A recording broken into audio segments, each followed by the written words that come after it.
Alrighty, we are back. Day 2. 1 second here. Alright, gang. So, it's day 2. We're back in the full swing of things. And, 7 wins. 7 wins and I'm back on the Pro Tour. 6 wins and I'm back to day 2 next month.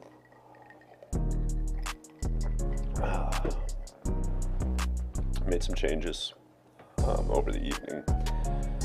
Notably, we cut the Fable. Just kept getting boarded out in almost every matchup. And we cut a Meat Hook, and so we replaced the Fable with the Blood Chief Thirst in the main, and the Meat Hook with Burn Down the House in the main. The other change, we shifted all the basics over to splashing green so that we could splash for 3 Culling Ritual in the sideboard. The reasoning on this is pretty simple. This blows out Anvil, and we just want to make sure that we're winning that in day 2, as I assume there's going to be some of it. Other than that, we've got a Valky in the main and a Valky in the board now. We fit it in.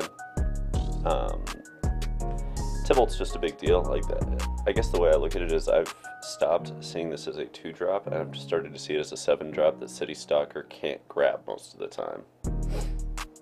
Now, we did move a Tainted Adversary over to the board, which I don't love, but I get if we're putting a Valky in the main.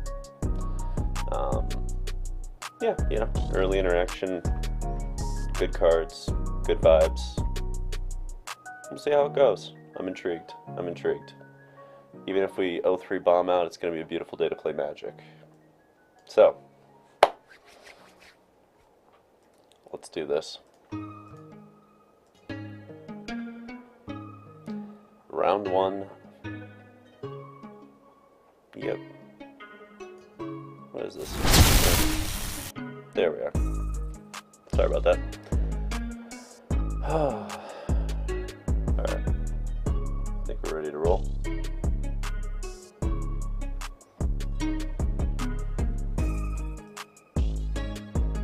Yep. Just move the stream on over.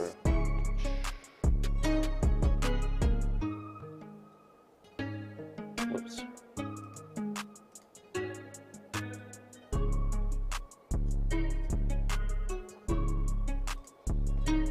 Put that on over here.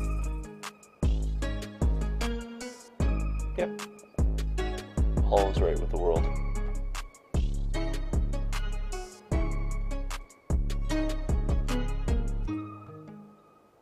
$10, 7 wins. Maximum of 9 rounds. Let's get there.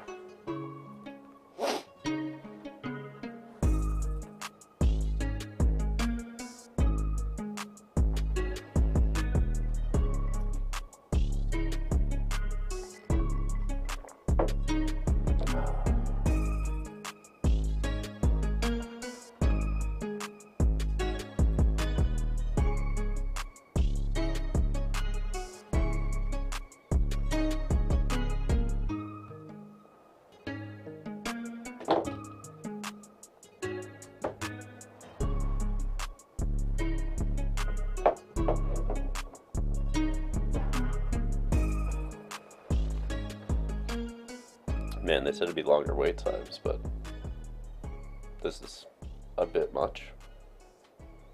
There we go, maybe. Alright, who we got? Subaru. Sponsored account? Perhaps.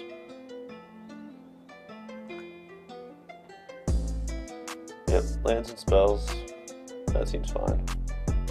We'll dump Forsaken on the red and get going.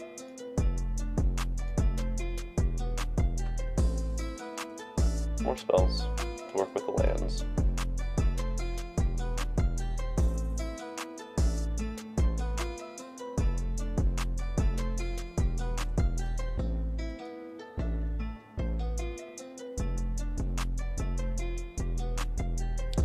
So white black, adventuring or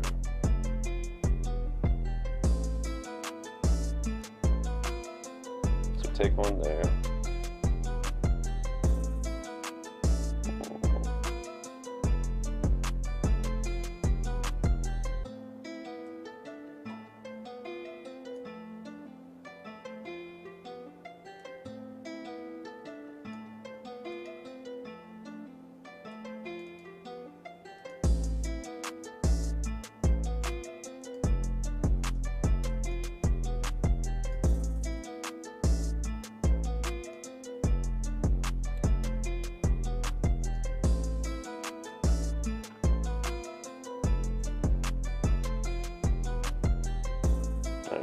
post-combat, what you playing? Yep. Meat hook time.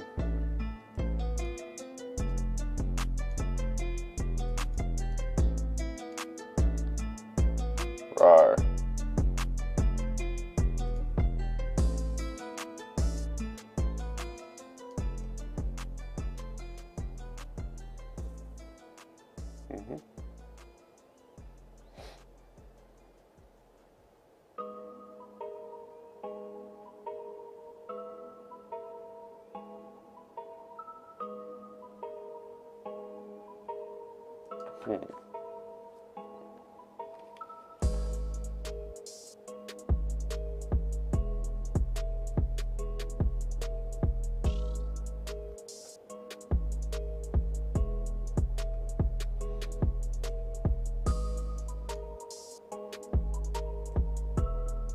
Honestly, I prefer to just slap this one down and say, find a Vanishing Burst and find it quickly.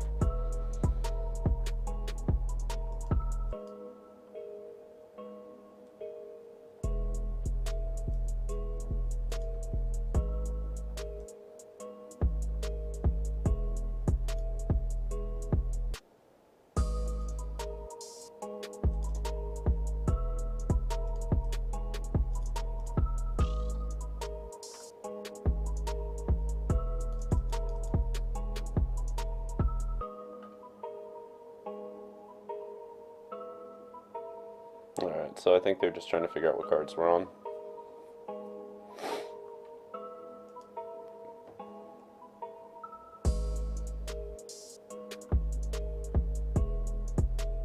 Skyclave Apparition does a lot of work for him here. Yeah.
I mean, if Subaru just launches Inquisitor Captain after Inquisitor Captain after Inquisitor Captain, it's probably pretty good.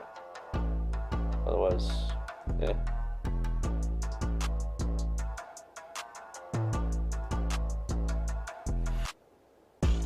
That's a better version of that, yeah.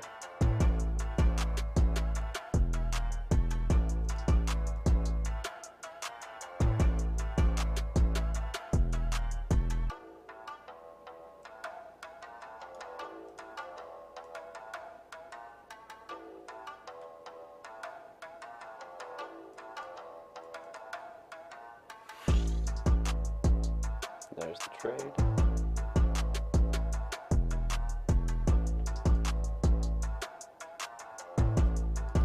He plays Legion Angel, we Bloodthirsty Adversary with Molten Impact.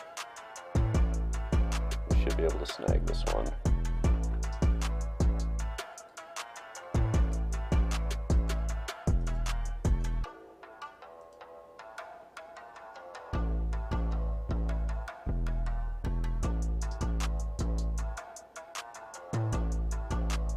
Yep.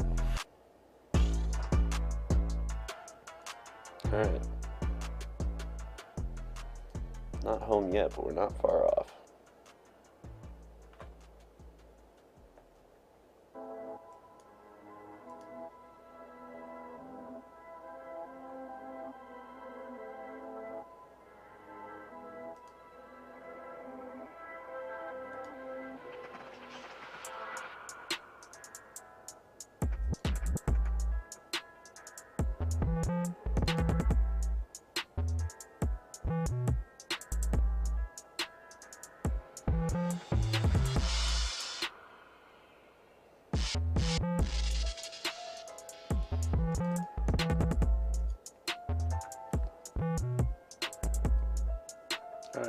they have an out. I'm very curious to see what it is.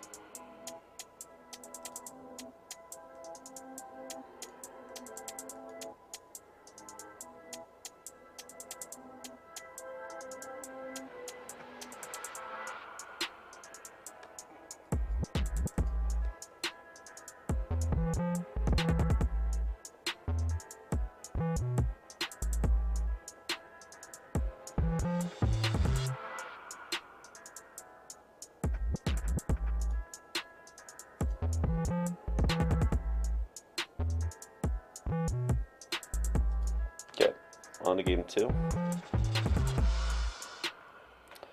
Storms are way too slow here. That touch is good. Infernal Grasp is good. Braid is good. Burning down the house is great. So we need to find room for 2 more cards. Falky's pretty slow here. Don't really need it. We go over the top anyway, and we're burning down houses. And frankly, Meathook's pretty slow on the draw. And we're bringing in Burn Down the House, so we only need to keep 1. I think that's pretty simply how we board this. I don't think there's much else to be done on it.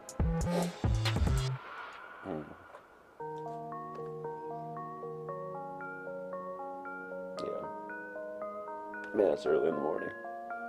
I know, most of you are like, it's 8 a.m. Yeah, but I don't get up at 8 to do this usually. That's alright though. That's alright. Let's see what they can do. There's an argument about Culling Ritual. I don't think it's good enough. Like, there's a lot of stuff in here that it's going to miss. It isn't like Anvil where it hits basically the whole board. It hits like maybe half, and that's just not good enough for what we're trying to do. Burn Down the House, on the other hand, I can see being hot fire because of the Wandering Emperor. As long as we keep like Adeline out of the way. I don't know. Let's see. Let's see. Game 2.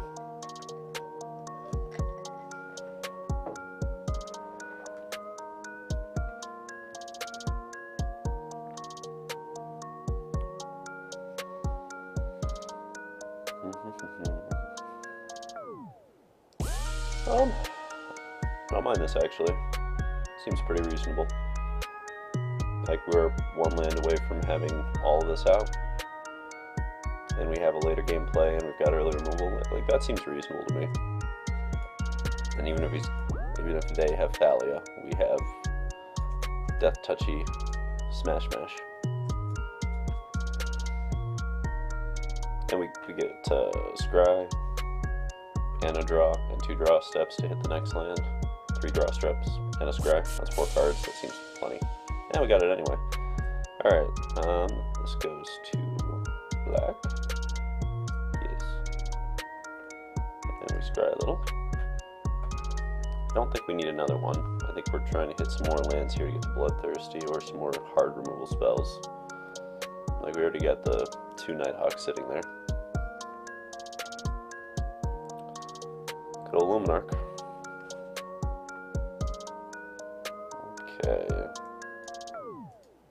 Well, much as you always bolt the bird, you always kill the Luminarch Aspirant. That card absolutely ruins games. That's gonna be a problem. Alright.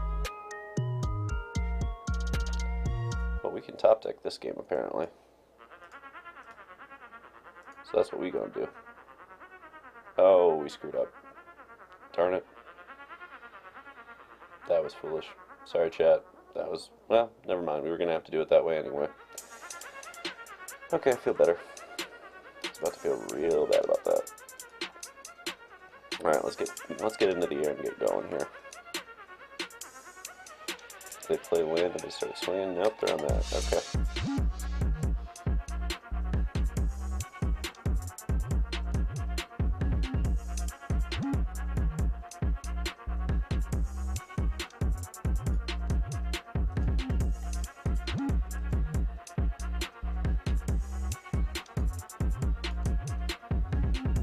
So they're probably going to go like land into Legion or land into, just hopeful, that's fine.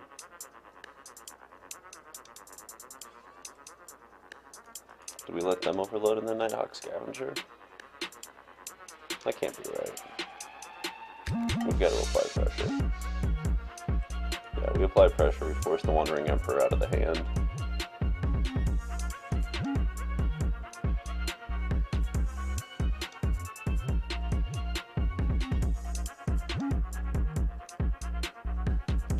Well, hopefully not another Skyclave.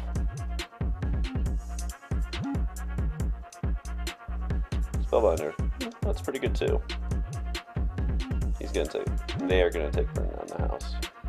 Because if they don't, they're in a lot of trouble.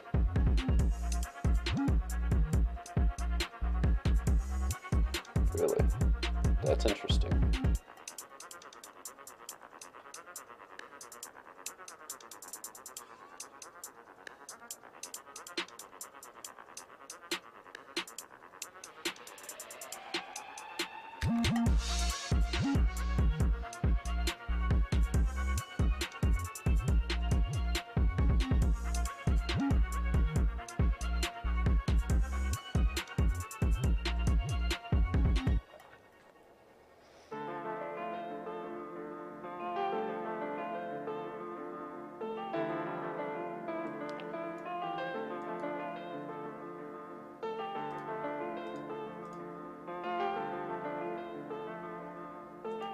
I'll take the 2 extra life.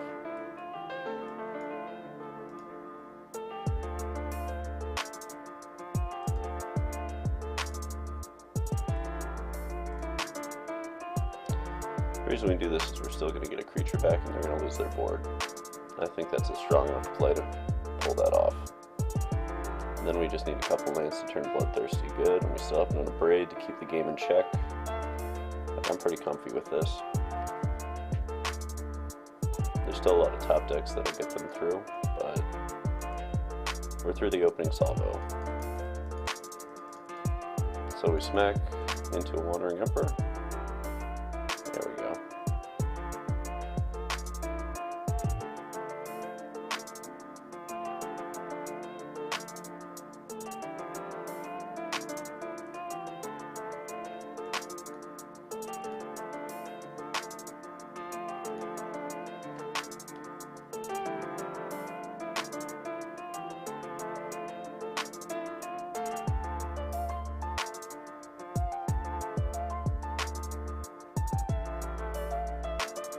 Yep. Well, they know an Abrade's coming. So, I mean, do you plus here? Really? I guess if you have a Vanishing Verse?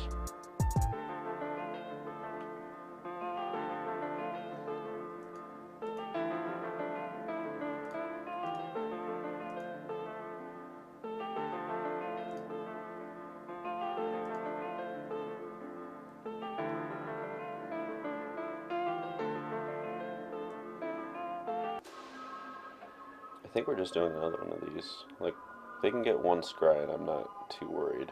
We apply a lot of pressure this way, and that's what I want to be doing.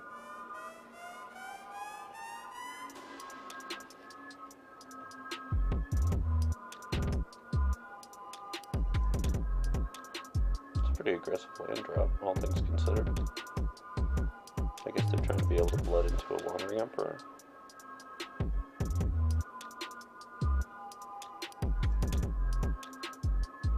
On top, okay. Removal then.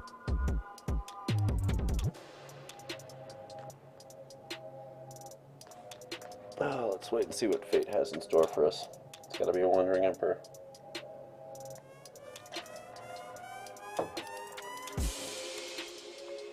Nope, Inquisitor, okay. That's spicy. Looking for a Skyclave. Hopefully they don't get the Skyclave. They got the Skyclave. Of course they did. Okay. Well,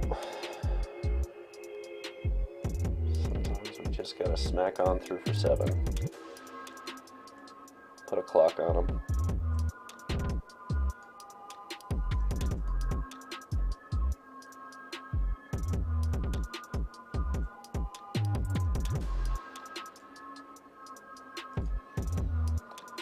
These Inquisitor captains really do quite a bit of work, don't they? It's a little bit painful at times. We're not doing that game. No more adventuring. No, no, no, no. I'm not playing that game.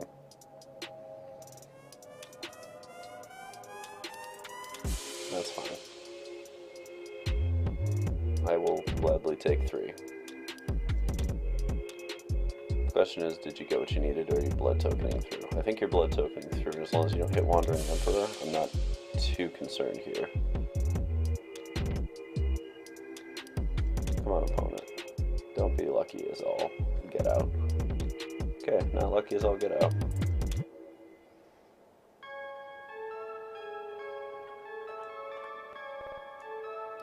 It's probably still actually Hive here. So we got 5, 9.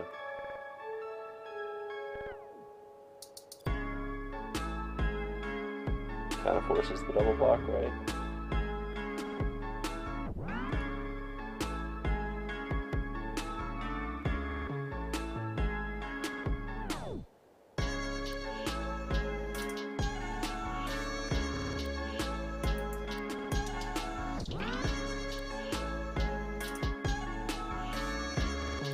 I want to go there. No.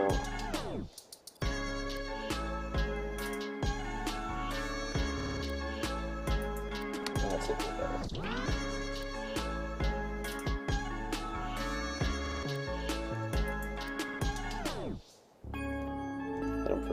Hit them for 9, go to 4, still have a piece removal in hand, pass. I can live with that. I don't know that there's a sequence of cards that gets them out of this. There's definitely a couple that makes it more difficult.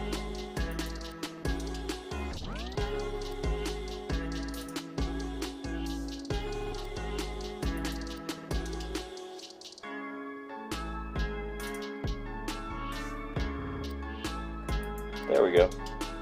And that's round 1 in a nutshell. Do a quick update here.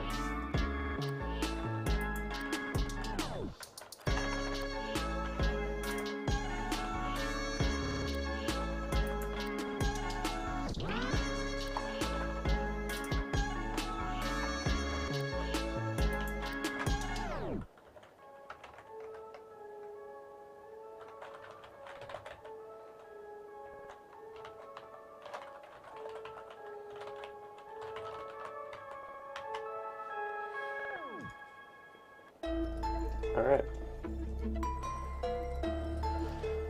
Hey, what's poppin', Bob? Rocking out here, man.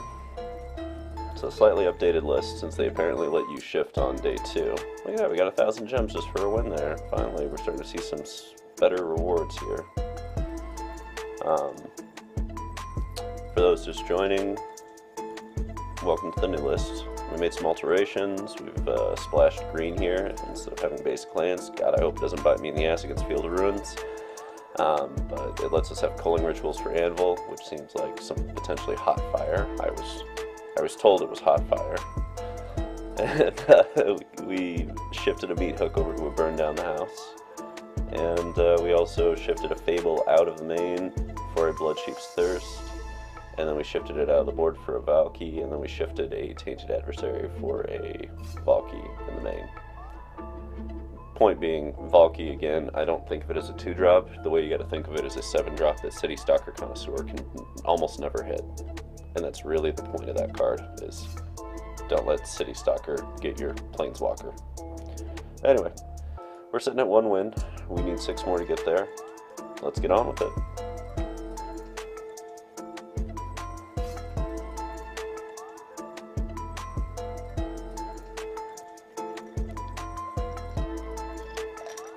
Up against AA.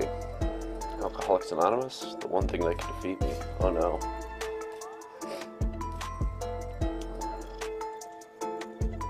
Yep, lands and spells, lots of removal if they're on aggro. I feel pretty good about this hand. If they're not, well, you know, still gonna keep it. It's just how it goes. Black-red, okay. It's gonna be an interesting one.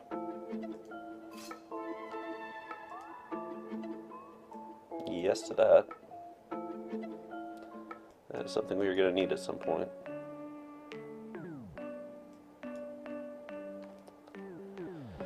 Okay, so we could dump out an adversary, but it's just going to hit removal. Really, we want to wait for army in a can moment, also to evade a braids. Yeah, that's what we want, are painful bonds ourselves, but Myth thinks it's not going to happen. Alright, come on deck. I need land drops. Pretty okay with this, actually.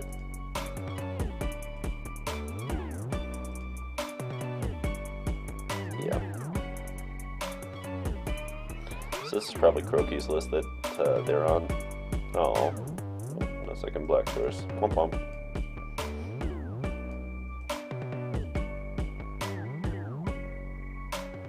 Game 1's pretty rough with this one. Post board can usually get a little bit better, but game 1's pretty rough. As you're watching them tear apart my hand. Alright. Let's fire back a thing here.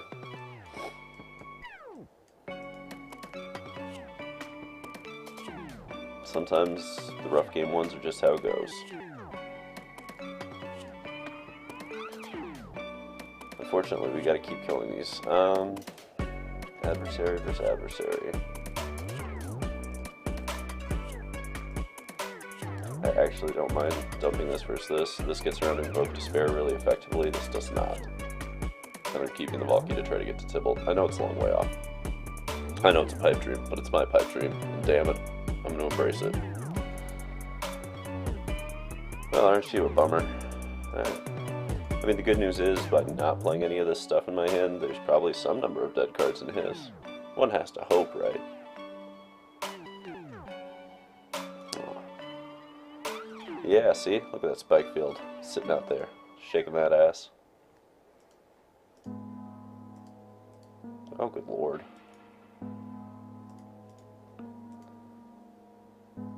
Derp derp. Look at all that draw. Look at all that advantage. The mid-range grind of it. Oof. Some spice. Meanwhile, we sit here waiting for our 4th land drop or 2nd black source. And we're kind of set up for aggro game 1, and boy, aren't we learning that. It's alright.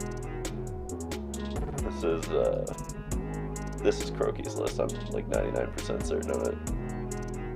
Yep. Got a good old triple city stalker in your top 19 cards, do you?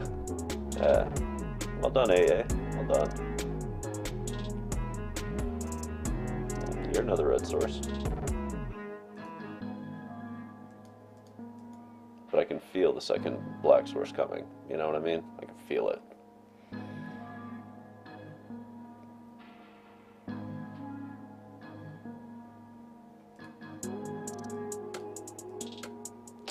They just get to watch me sit here and stare at them.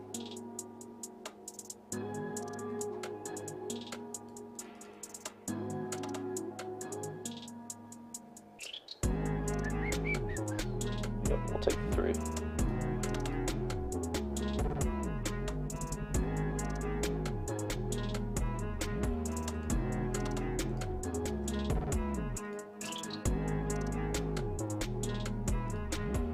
All the card advantage. None of the Orvar. Really? Okay.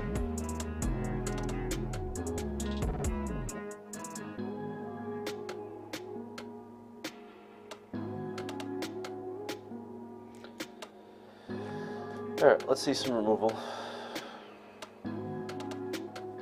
They'll have it. I just need to see what it is. Before we go to game 2, I want to make sure it's Croaky's list.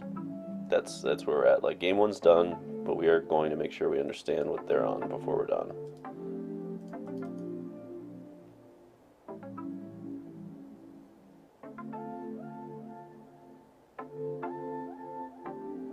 So they get to cast 4 City Stalkers. Spicy. Spicy. There's the Molten Impact. There's the City Stalker. I'll discard Bloodthirsty, Valky to see their hand. And then we should be pretty close to done with this one. There's no getting back into it. Not when you get like 2 for 1 straight through.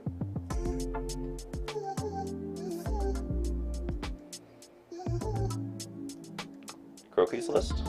Maybe. Is there a Celestis? Are there Orivars in the main? Not quite Croquis list. Interesting. Much heavier on removal in the main. Okay, that's good to know.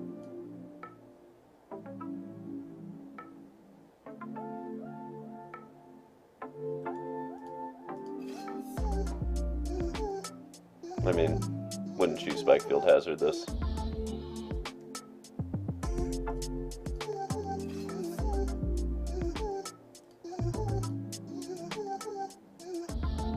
Flame Blessed Bolt. Seems like a worse version of Bloodchief's Thirst in many scenarios, but I guess I could see it.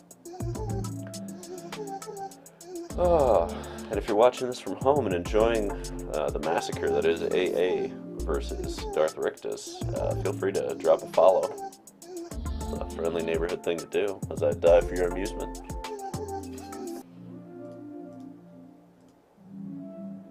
Don't worry, we've got sideboarding coming.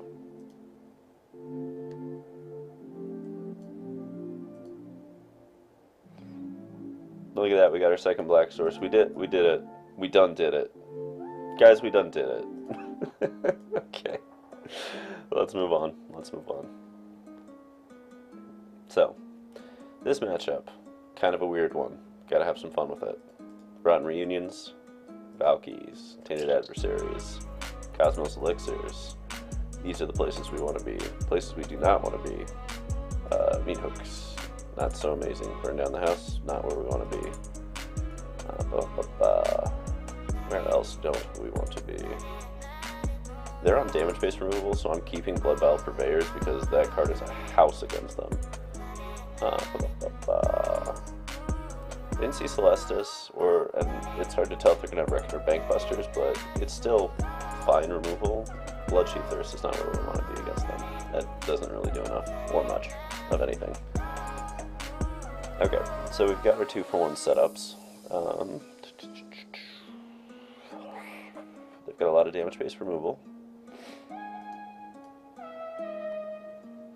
Makes me want to debate one Burn Down the House over. Yeah.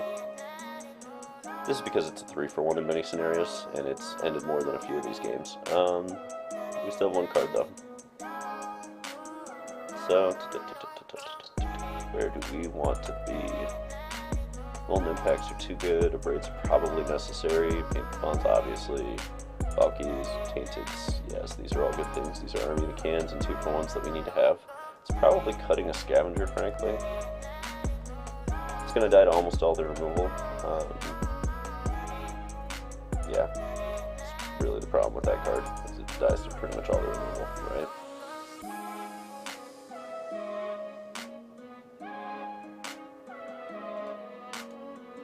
Let's bring in 1 more Burn Down the House.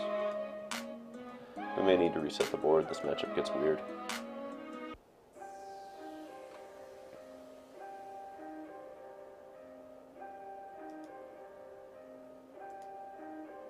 Screw it. Let's burn down all the houses. I am Ginger, hear me roar. Burning down houses from door to door. Let's get after it, huh? In case you're wondering, the shirt says Game Face. Getting into it. Alright, on the play. Don't love this. A lot of 4 drops, not a lot of painful bonds to get there. Oh my. Like we have a scry and a couple of draw steps that have to go right, and then we get to start playing Magic. In the meantime,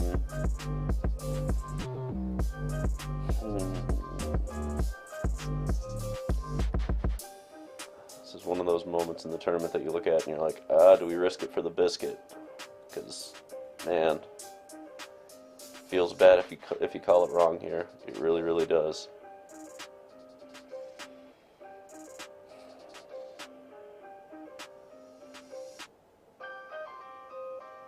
How lucky are we feeling today? That's the question.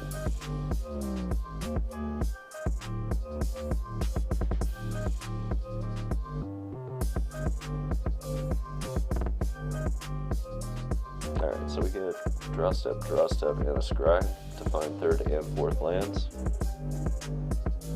So we have to get 2 lands and 3 draws basically. Otherwise we're behind. Yeah, it's not gonna work out. Okay, this can work out. I believe in the army and it can. Really, we just want painful bonds on painful bonds. That is the honest plan here. Yeah. We got Rod Reunions for their lovely Undercity plunders.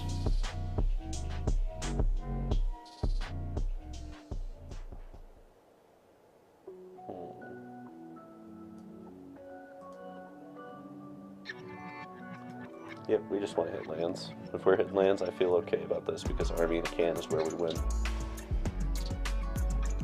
It turns their invokes into, I don't know, like they're still good spells, but just not amazing spells, and that's where I want to be.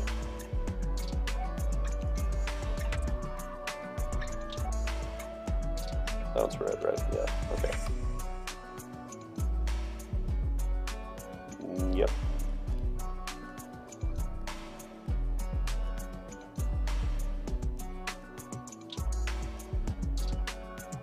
Yep. Some things never change.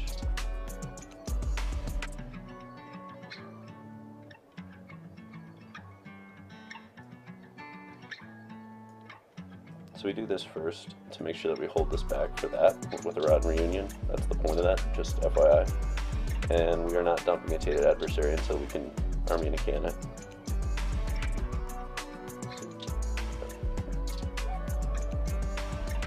Those are fine draws. Okay, no getting ahead with that now. None of that. Now the real question is, how hard did they board for this? Because the instances that I've seen that panned out well for me is game 2, they were like, okay, Orvar's everywhere, gotta play check for traps, and sometimes they play those, yes.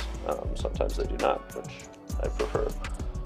Okay, we keep the Blood Vial Purveyor. We don't have our 5th land, and slamming this is totally fine. This, pretty soft, right? And now we have the Rotten Reunion to keep it safe from... Yes, we want to keep it safe from Invoke. So we're going to bait an Invoke here.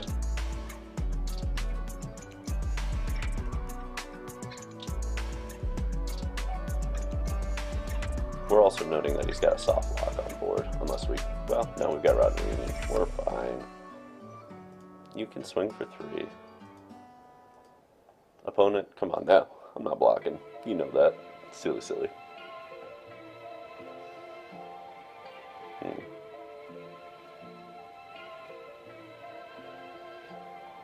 How hard do we want to go here? Pretty hard.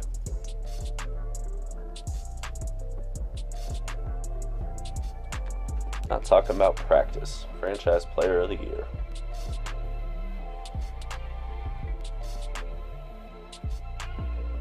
So this is going to draw 2 cards and smack him.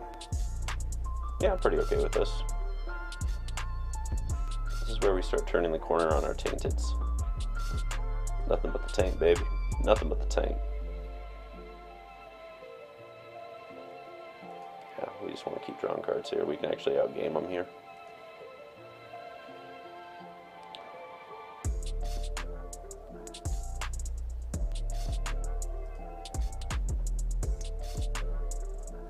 So they kill the Bloodthirsty Adversary, and if I'm unlucky, also the Purveyor.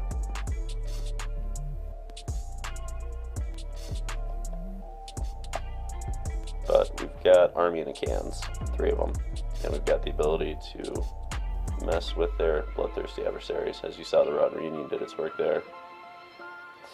We don't care about this at all. We can win this race. And you see, that's why I like Rod Reunion right there. Because now, what's he got? Let's see, so we got 6, 7, 8, 9. Anybody want to see me burn down the house for the win? Feels pretty good. Feels pretty good.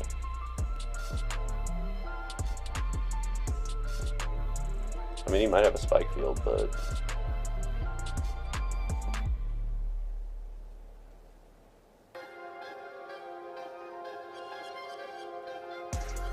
Oh, I guess it only puts him to 1. Well, that's okay.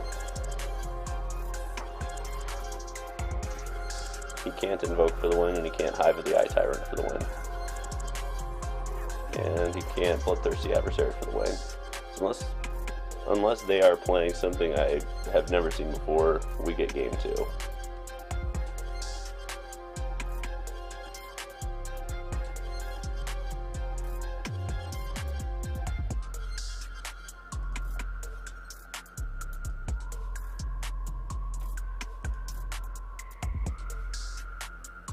Okay, they were looking for Spikefield Hazard. That would have been a blowout. Alright, I like our battle plan here. We're still just on Army in a Can. Like, that's how we get our 2-for-1s against them. I don't like the 1-up Scavenger here. I think we shift it back and play the one more of these just in case they have Celestis, Bankbuster, and make sure that like things like Kiki, killing Hive of the Eye Tyrant, these are all necessary things that have to die so that our armies in the can get their work done. So I like where that's positioned. Let's see. And if you're just tuning in, feel free to drop a follow as I try to battle back from a terrible game 1, an awesome game 2, and into a game 3 that I have no earthly idea if we're going to pull off or not. Let's find out though, huh? Spicy little number. Yet again, Rod Reunion comes through and just cleans up. Getting rid of that Molten Impact, giving us protection against Invoke. That was nice. Shout out to one Senor Stofa for tossing that tech my way. We got some lands and spells here. We've got the ability to make the land drops when we need to. It's good enough, and we got a shitload of scrying to do, which I like. Yeah, we want City Stalker protection so we can get Cosmos Elixir out and running. We'll keep that there for that reason alone. Let's see.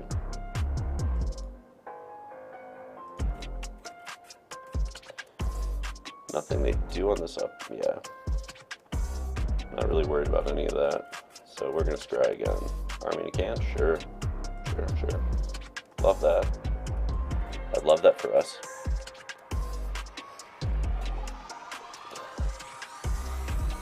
Let's see.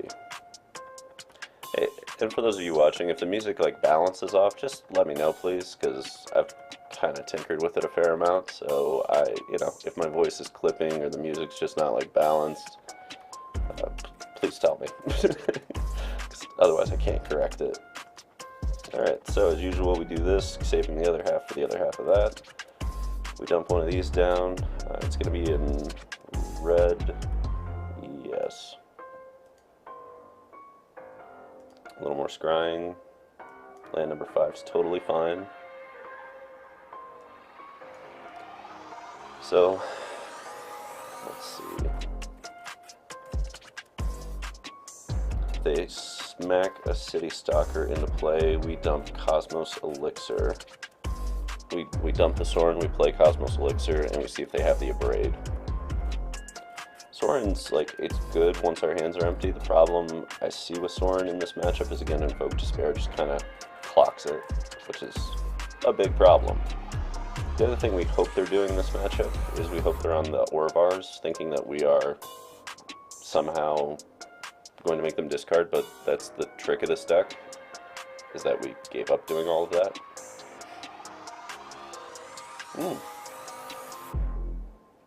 Okay. That's interesting. It's very interesting.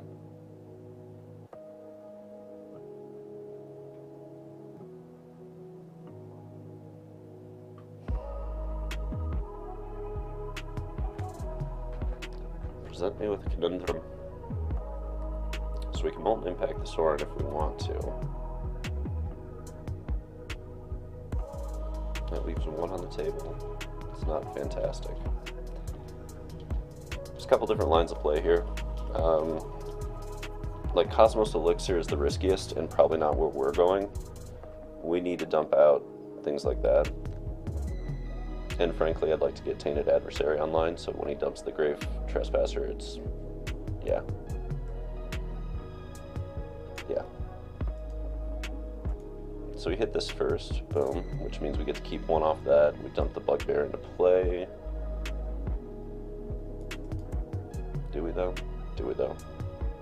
No. We go this route. We want to be able to abrade over here. Make sure he doesn't get Kiki online, and then we can play our own Cosmos Elixir. He'll play probably Graveyard Trespasser or City Stalker. That's fine. And this one's going to be close, gang. To a degree, it might come down almost exclusively to whether or not Cosmos Elixir lives, because the grindy cards they have are pretty good here.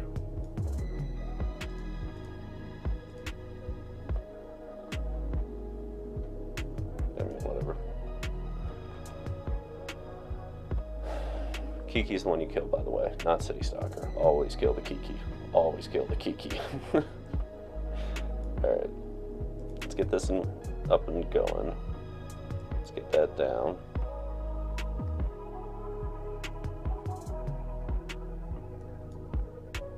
It's not really where we want to be.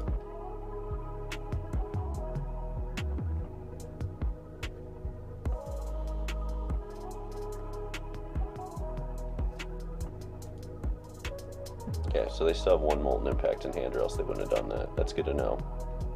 It doesn't really affect my analysis that much, but it's good to know. Come on, man.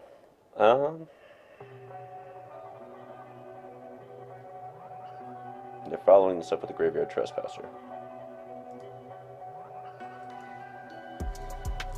What we need is our Blood Vial Purveyor, and we need for them to not have gotten a Blood Vial Purveyor on that. Or else, ruh-roh. We need them to have hit a land. Like, they went full aggro, they went back into the Undercity Plunders, so they understood the assignment.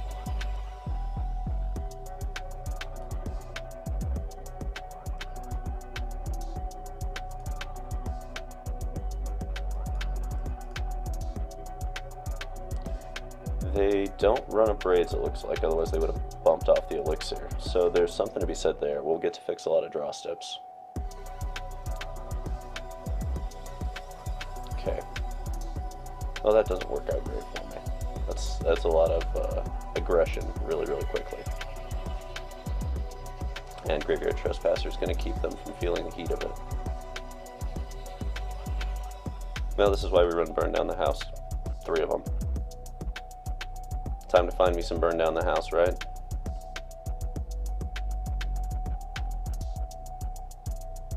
That'll buy some time at least.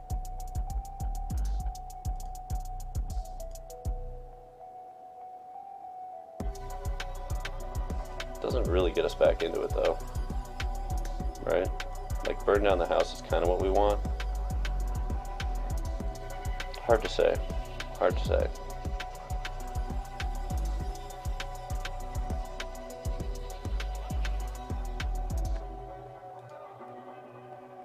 Okay, so let's game it out. They're gonna smack for 1, 2, 3, 4, 5, 6, 7, 8, 9. Almost out of creatures there. How many do we have over here? None. So they're hitting for 9. We're going up to 19. Puts us to 10. Then we get a Bloodthirsty Adversary, which blows up City Stalker, eats a removal spell. Then they smack for 8. It's not enough. That doesn't actually get us back in. Yeah. None of those do it. We need to find a Burn Down the House or we're losing this one.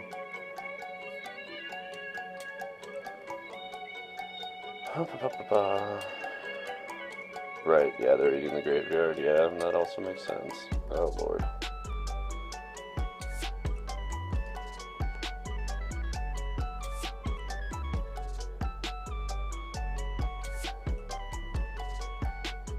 Invoke?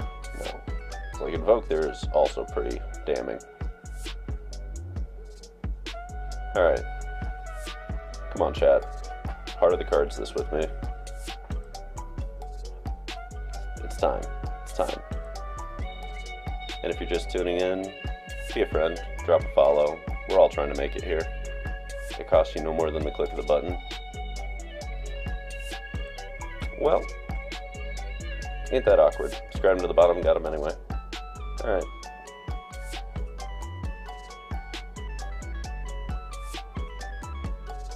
We do this to keep it from flipping tonight. It's a difference of 1 life overall. And we continue our hunt for burn down the house.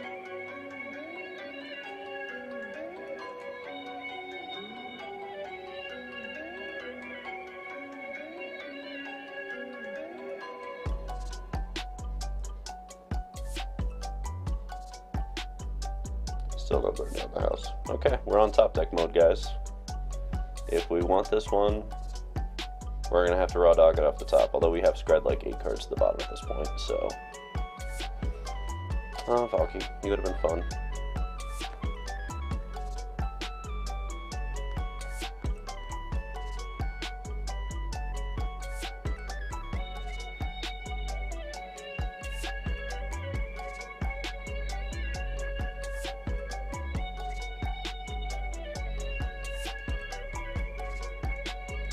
Absolutely, exile your own grave. Go for it.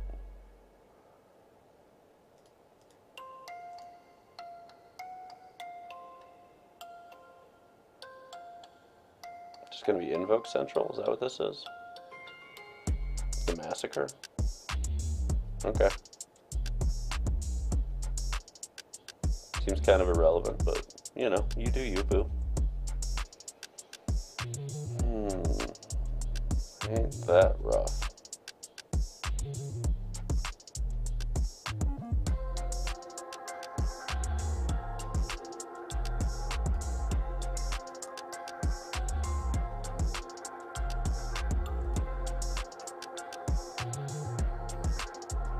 Still not a burden down the house. I think we're gonna end up 1-1 to start this, guys.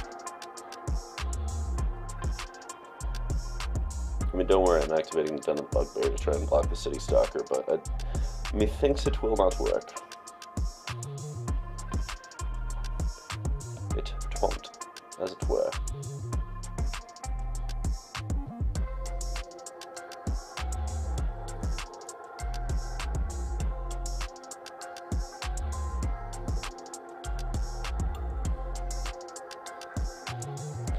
Didn't see a Purveyor this game, which sucks a lot.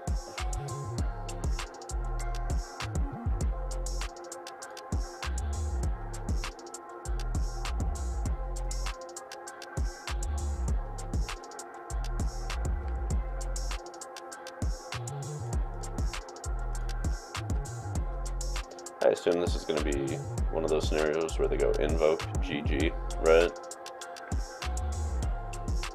RIP indeed. Fire shoes. RIP indeed.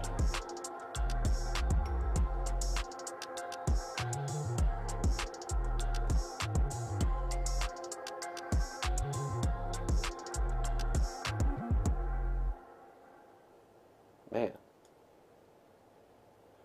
Do we have anything that costs 2? Yeah, we have a Tainted Adversary. We'll go for it. The Raw Dog Adversary. Oh, we did it! Almost no way they don't have an answer to this, but, you know.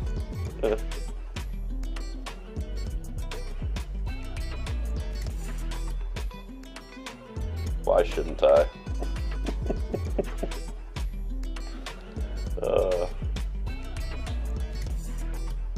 It's not an easy matchup, that's for sure. It's a grind, and sometimes they're smart enough to bring back in their 2-for-1s against you, and when that happens, it gets ugly. You're basically just trying to bait them into running out the Orvar side package. Sometimes it works, sometimes it doesn't. Dunno. Oh wow. That's potent. Super potent. Alright. Oh, my Rotten Reunion.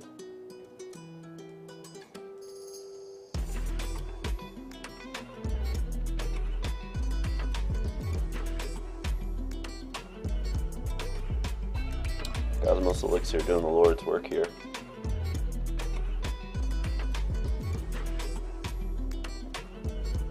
Well, at least he's putting me in a position to potentially kill Soren.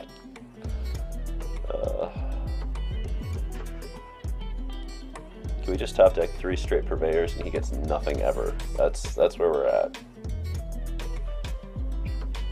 March of Wretched Sorrow. Wretched it has been. Wretched it has been. Give him a little kissy. Alright, opponent. I wish you the best of luck. I hope you make the Pro Tour. We still got games to play. We're going to keep rolling.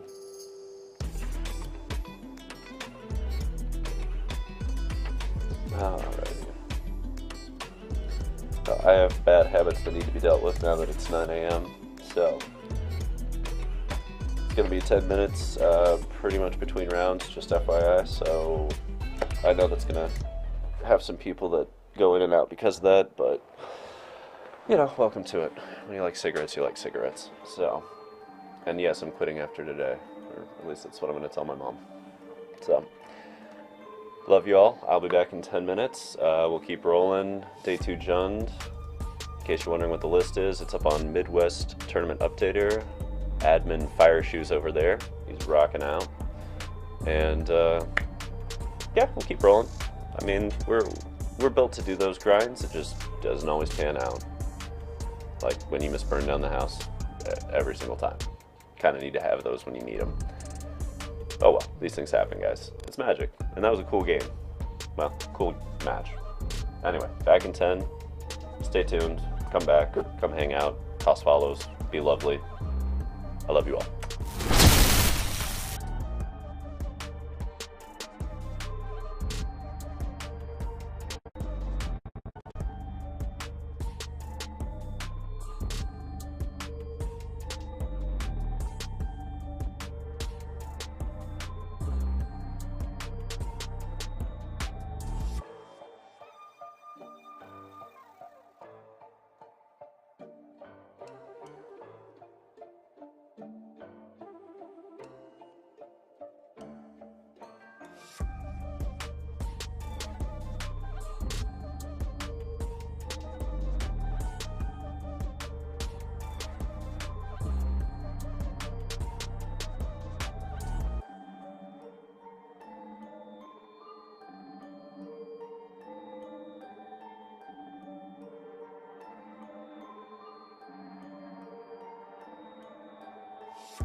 Those Inquisitor captains really do quite a bit of work, don't they?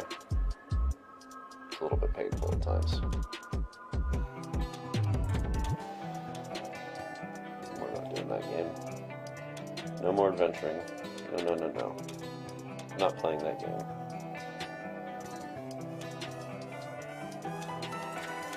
That's fine.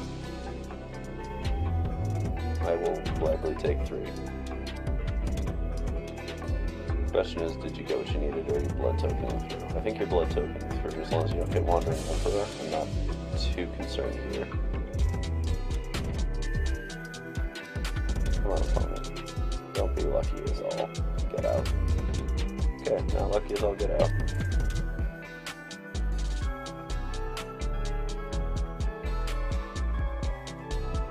It's probably still actually high here. So we got 5, 9.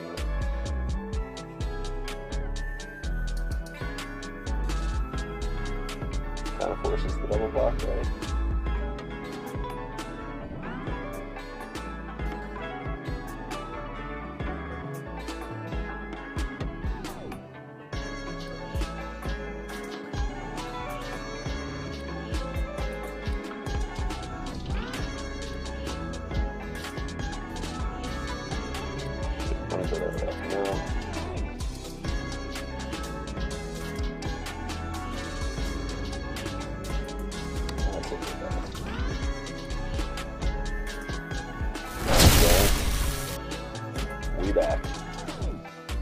Back and running. Let's do this. Hit them for 9, go to 4. Still have a piece of removal in hand. Pass. I can live with that. I don't know that there's a sequence of cards. Let's do this. Round 3 of the day. Pushing up against Jund.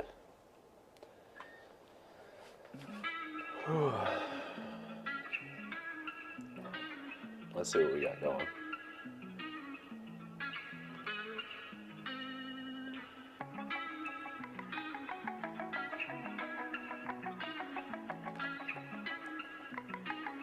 Alright, up against Royden.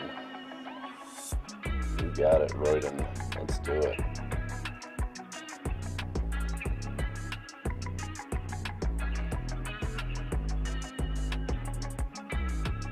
I don't love this hand. Let's push it back. Okay, we're going to 5. Not where we want to be.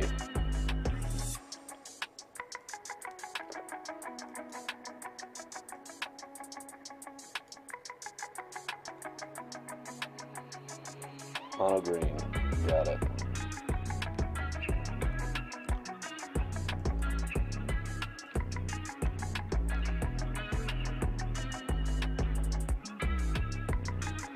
What we hope for here is not the Liberator start, but the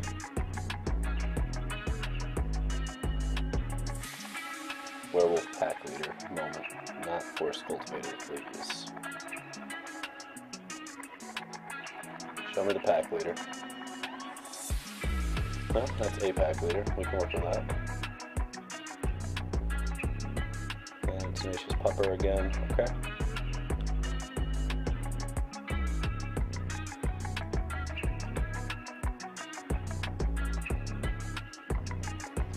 So we can blow up the whole board here.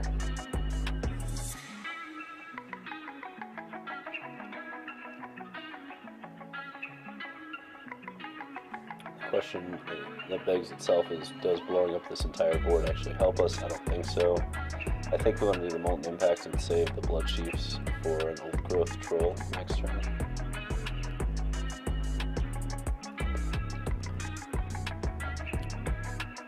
Plan remains pretty simple. Ignore these as much as we can. We're on a mold 5. Oh, it's werewolves. Okay. And here I thought it was mono green. Well, changes it somewhat, but not a ton actually.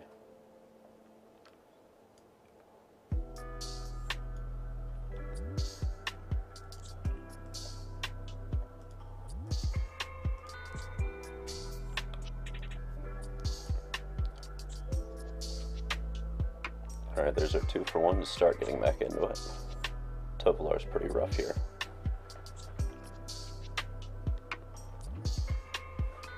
We'll see where it goes, though.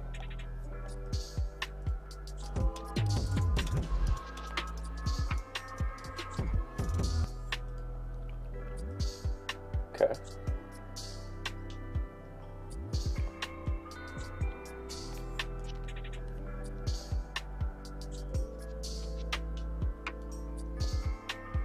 We have to assume removal here, so we're going to plus the Sorin.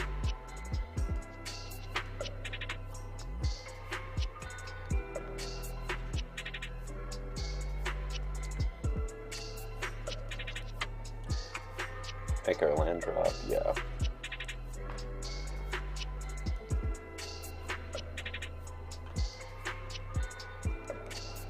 Like, they're probably just holding up removal here, right?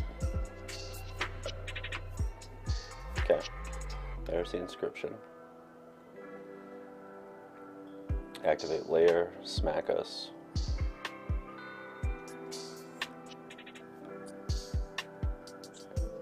Well, they're probably killing Sorin, right? So, it replaced itself and bought us a turn, also cost them the inscription. Now they get to have a weird set of decisions.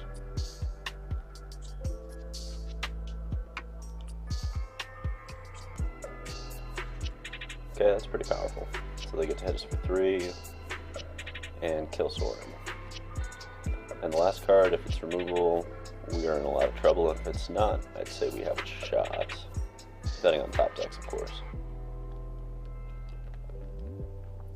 Molten Impact off the top? Not quite. Okay. We run this out.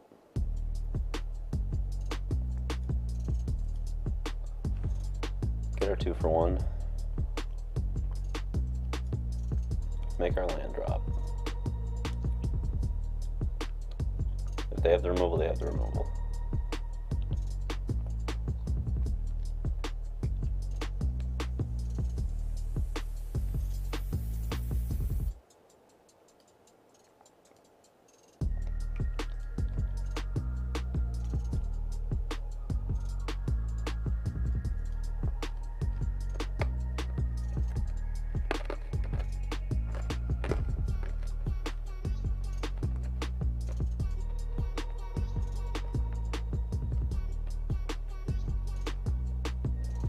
Massacre, it's a coming.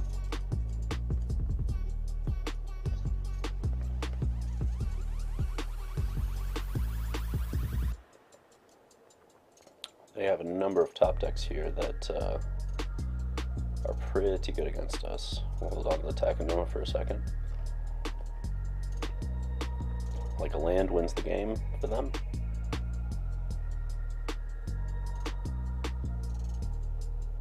Okay, we're still in it.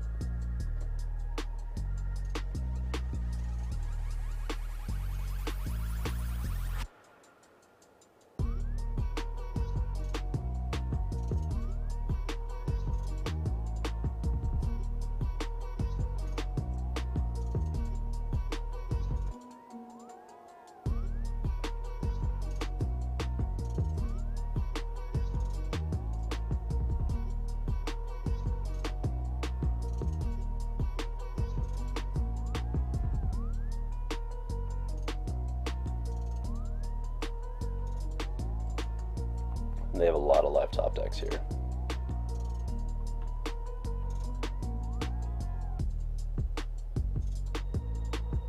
Like we are definitely playing on the edge here. But it's game 1, it's werewolves. We mulled to 5. These things happen.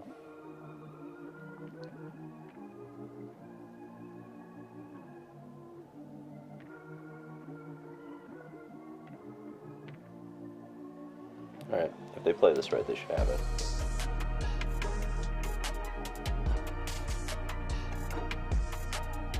We'll land with the last piece. We needed them to not have an untapped land there.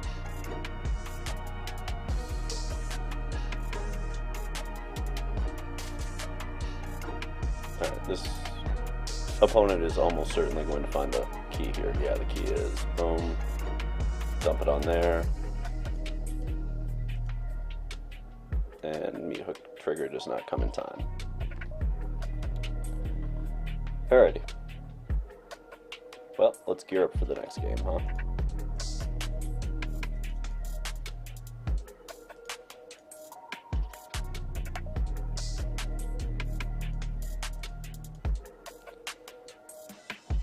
Let's see here.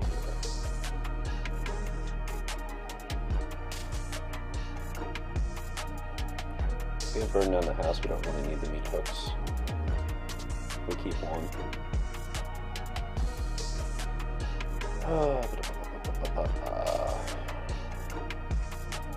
Shape a painful bond. Multiples aren't great here.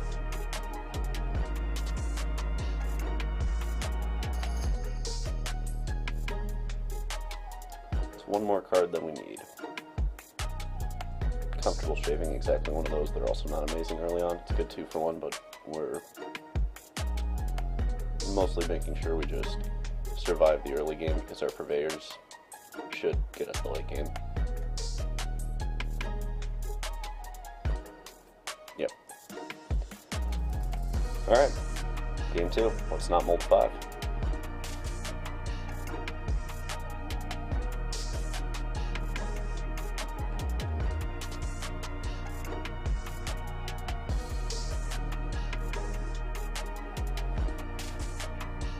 Maybe it's their turn to mold 5.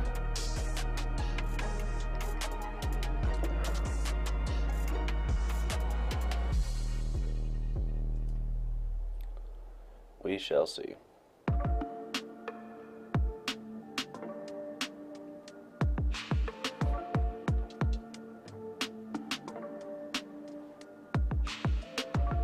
Alright, Royden.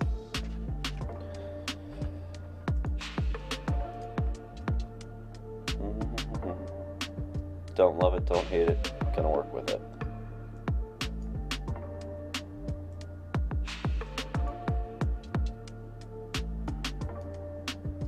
We've got enough to hold him at bay for a little while we figure out what we're doing.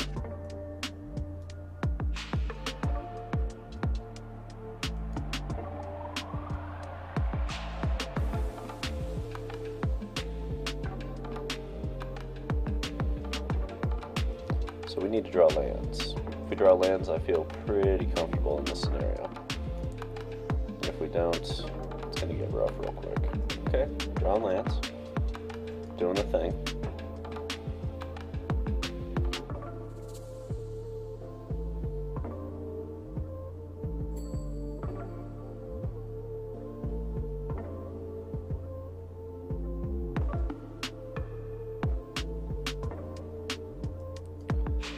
We take the 3,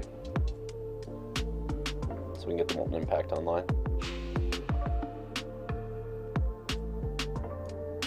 Hitting land drops feels so good.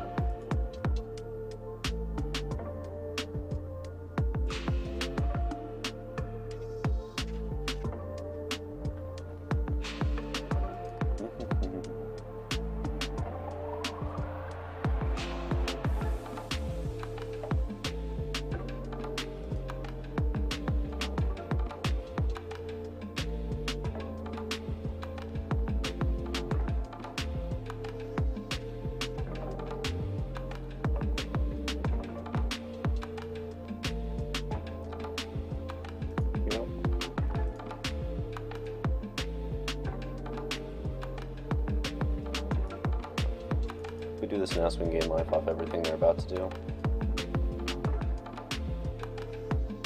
We've got enough removal in hand. We just want to make sure that we're not losing to hasty haste. What we really need is a Blood Vial Purveyor, so that they can't just go nuts with Ranger class, which, given that I'm not presenting any pressure, is what I would be doing right now. I don't think I'd be playing out individual threats. I'd just crank up the Ranger class and get going. Although they don't know that I don't have Invoke, so...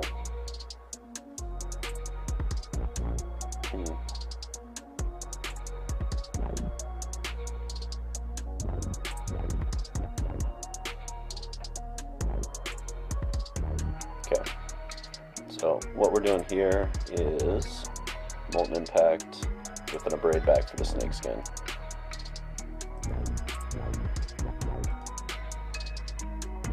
If they have double Snakeskin, they have double Snakeskin. Okay, not so much. And now we have a Molten Impact on 2 for whatever they play. We still have the Burning Hands.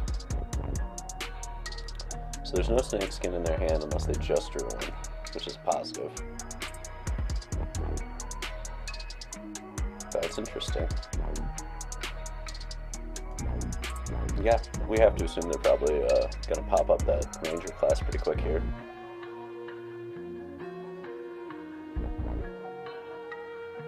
Okay, we're pausing pre-combat here. We're going to Abrade and get our 2-for-1.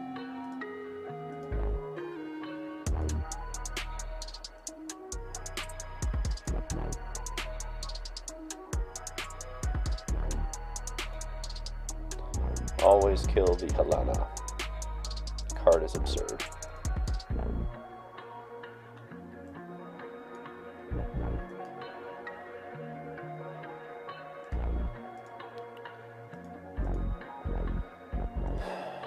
Let's see. Now you bump the Ranger class, yep.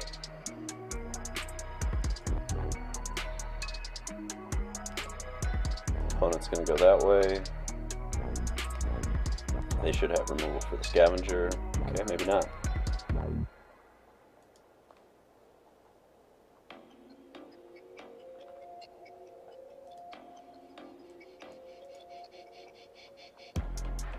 Yep.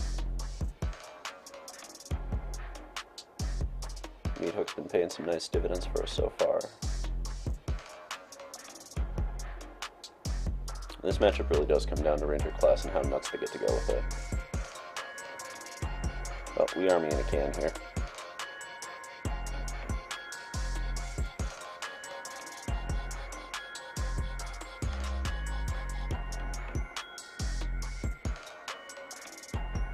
Sure. Seems reasonable.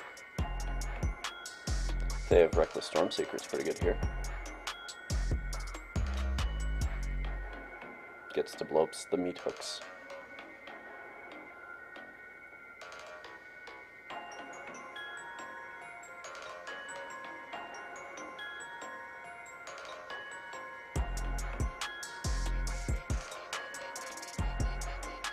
Alright, so they get to kill the Meathook, but we get to kill Frenzied and smack through, depending on how much removal they have. We'll see how it goes, but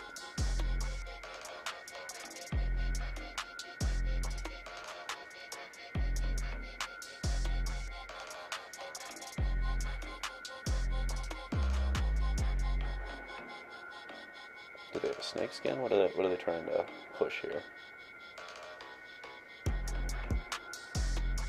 Okay, you sack it, blow up the Meathook. You can do it. I believe in you.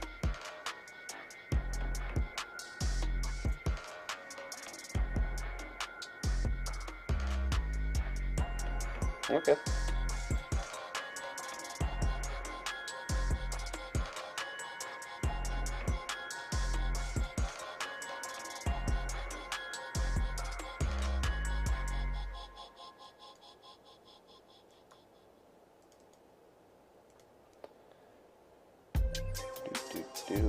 Down to 8.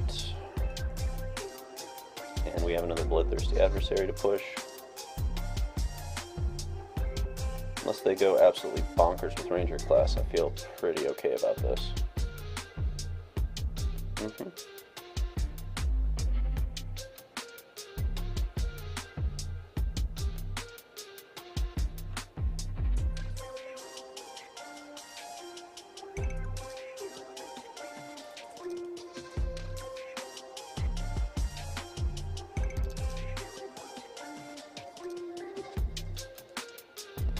That should be pretty close to getting there.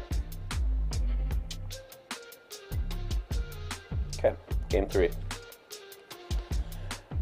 Hey, what's up, Ghostyami? We are sitting at 1-1 and also 1-1 in this match. We're on round 3. Yeah, we're on round 3. Let's Let's see, meat hooks, burn down the house. Yeah, I think I still like this, where we're at with this exact build for post-board. We're kind of just playing 2-for-1 game with the ability to go bigger with Blood Vial, which is really hard for them to deal with, and burn down the house to reset. Let's move on to game 3 and see how it all shakes out.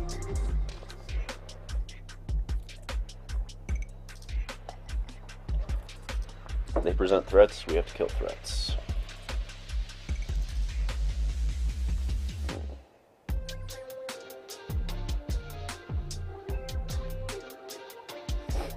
Yeah.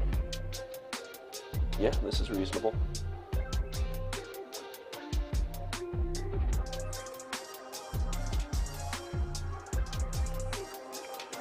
Need some lands, but when don't we, you know? We've got the early removal to make sure Rahilda doesn't go nuts.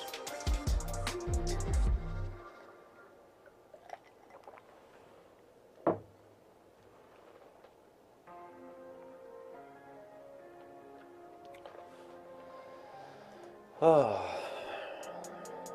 Okay.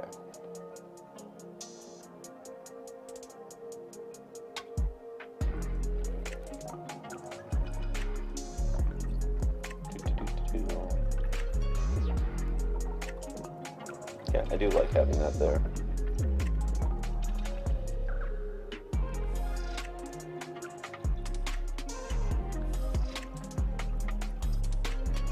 Okay. On this specific instance, I'm going into a Braid instead of Blood Chiefs there, simply because Painful Bond and Blood Chief as a double spell next turn seems a little bit spicier. If they give us the opportunity. If they don't, that's fine. But we need to be able to double spell a lot. And there's the double spell.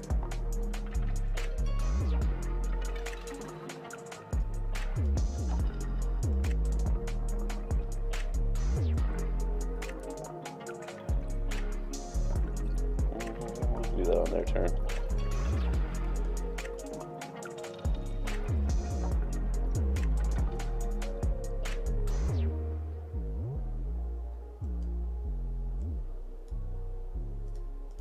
And that's why. Blow up everything in sight.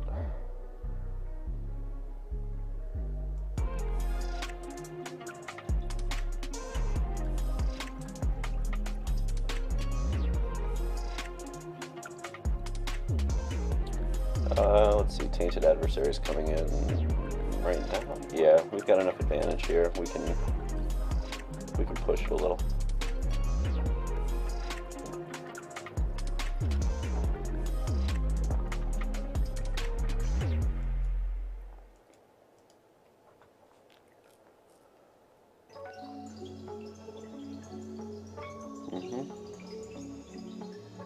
Is the thing. That's what we like to see.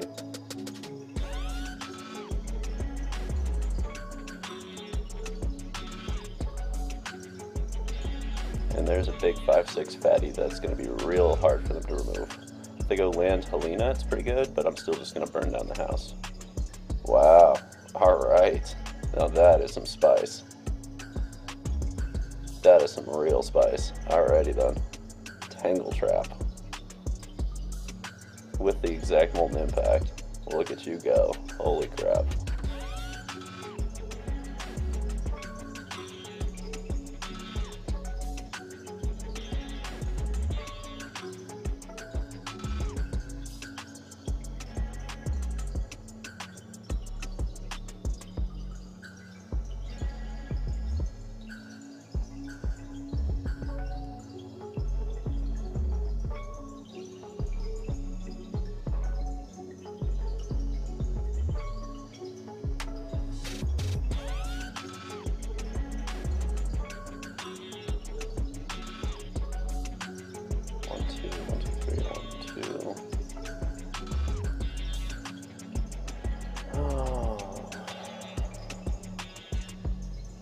Let's see. Okay, guys. Let's see here. we can Bloodthirsty and Painful Bond, it makes that pretty painful, but at the same time it also gives us more options, which I like. The name of this game, to a degree, is 2 for 1 of them, so let's do a lot of that.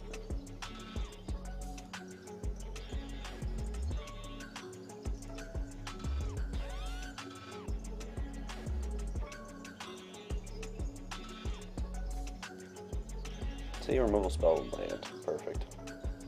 Let's get on board and get going, huh?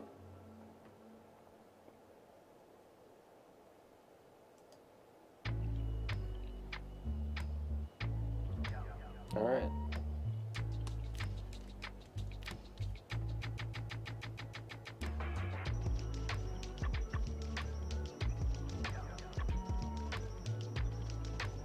Alright, well now we're just going to burn down the house. Yep.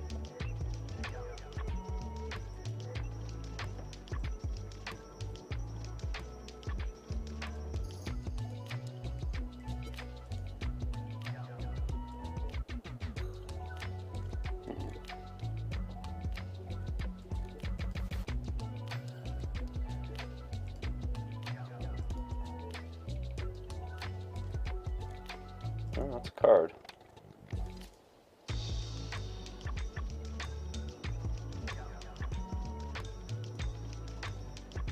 We don't have a really good answer to that, do we? That's unfortunate. So that's going to be, what, a 4/4 at a minimum?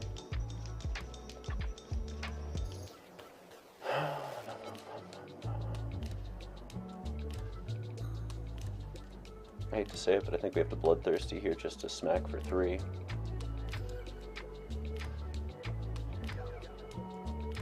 Four, 1, 2, 4. 1, 2, 1, 2, 3, 1, 2, 3. No, it's Hive here. We wait 1 turn, I think. If we Hive, like we know the layer's coming. They smack me down to 10, down to 5.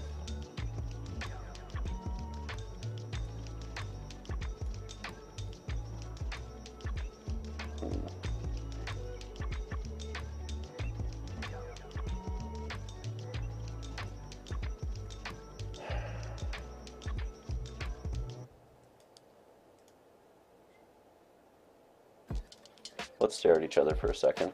That seems conducive to this.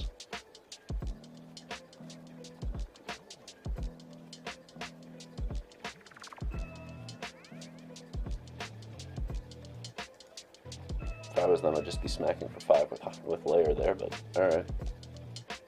Do you, boo?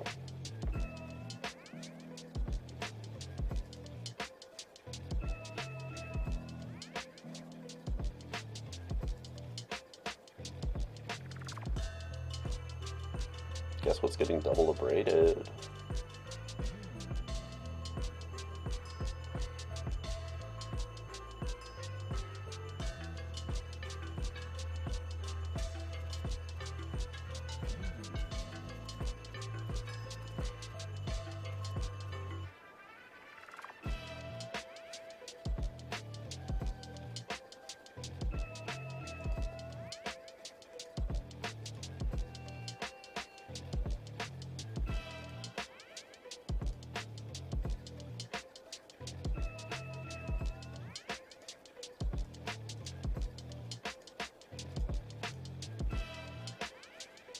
Ding dong, the witch is dead.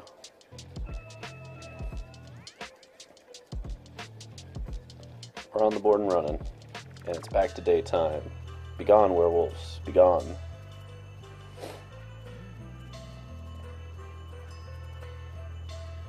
Popper? No. Smack for 2 with that? 3. Yeah, that seems fun.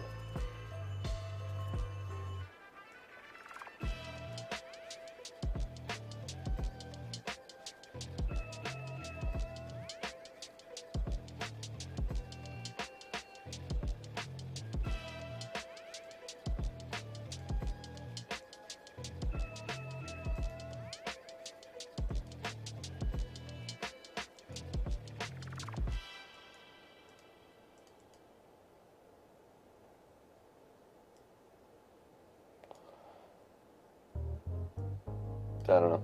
Molten Impact.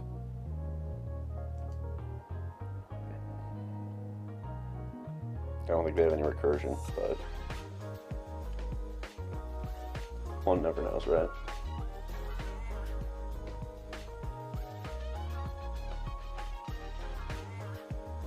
Alright, there's the chump.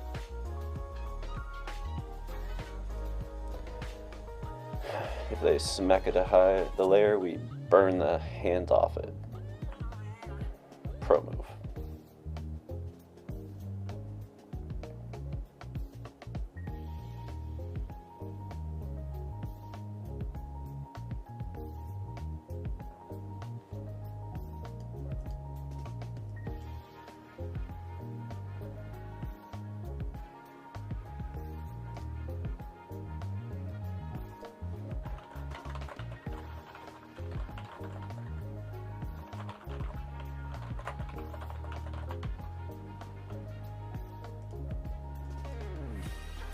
Untap it. Smack.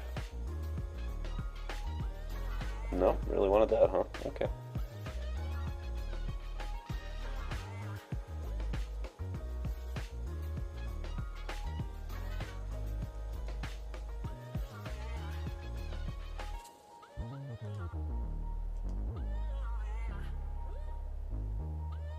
Rawr.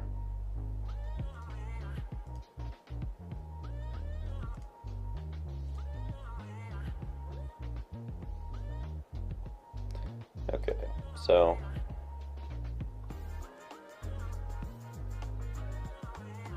I think we just play this smack with both hives, get them down to 2. That seems better than pushing this game out any further. I mean, double hive smack plus bloodthirsty adversary puts him to 2. He's not doing 12 points of damage in one turn. There's just no way.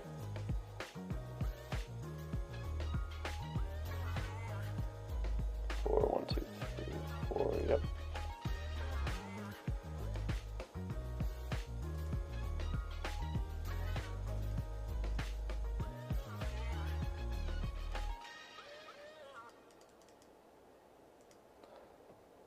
Get rid of,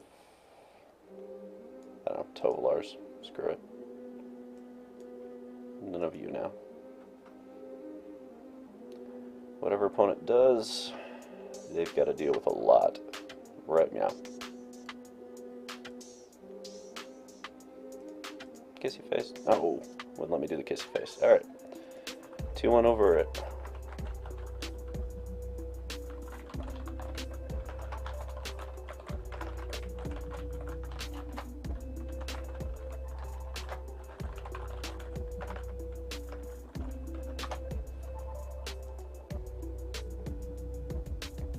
That's another 1,000 gems. I'm not gonna lie though, I'm opening this pack first. It's happening, stream. It's happening. Just gems. Just gems. Alright, let's get into round 4. No sleep till Brooklyn.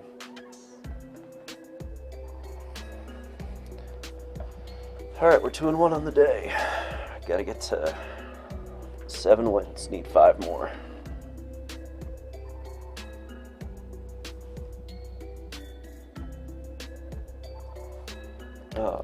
Ask and you shall receive, Natalie. Hair flips it is. That's why we grew it out, guys. That's why we grew it out for these moments. There we go. That's as close as I can get.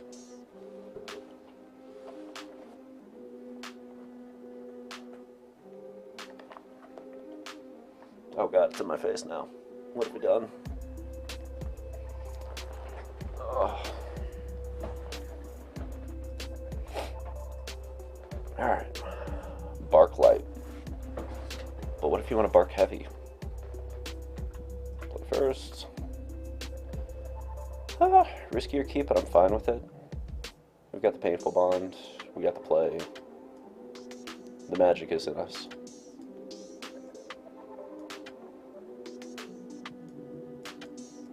And it gives us the potential to curve, which curving's fun.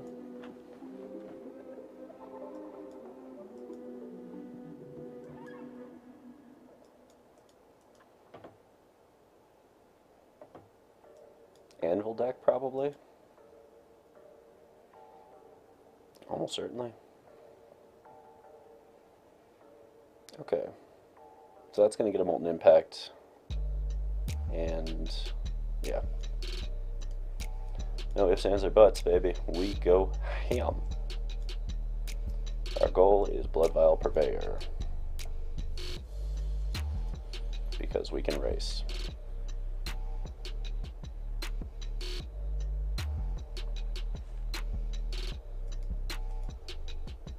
Okay, so not Anvil, just a bad build of Rakdos.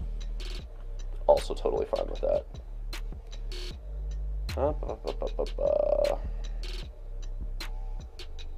They are going to be able to have the mana to invoke, but if they are going to do that, then we still want the Purveyor out to force the block there. Woot woot. Woot woot indeed. I think that's where we're at. Like, we could Sorin and plus, but not to great effect.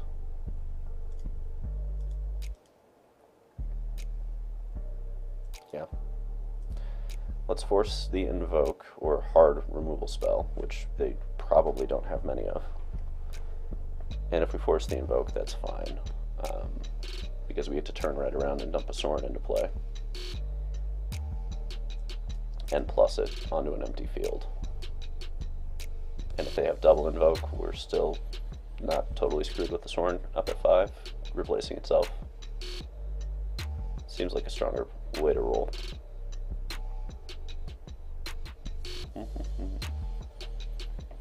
Interesting.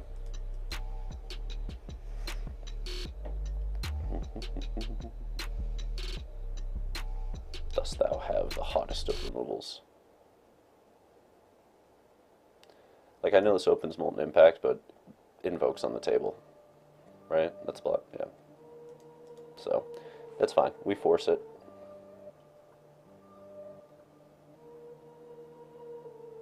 And again, if they're going to spend their time dealing with this, it gives us time to get that out. Yep. And we block there because they have the mana to invoke, so we might as well get our values worth as we're doing this. Scavengers, no dice, no good. We'll decline the others. We like all the other stuff in our hand.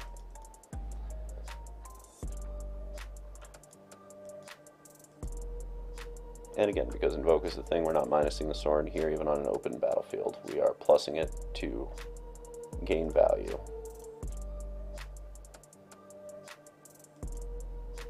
Yep, totally fine with that. And now when we cast the Adversary in Painful Bond, we get to blow up the Kiki also, which I like. Because the temptation here for them is going to be City Stocking. Which, if that's the case, we'll blow both up and smack it on through.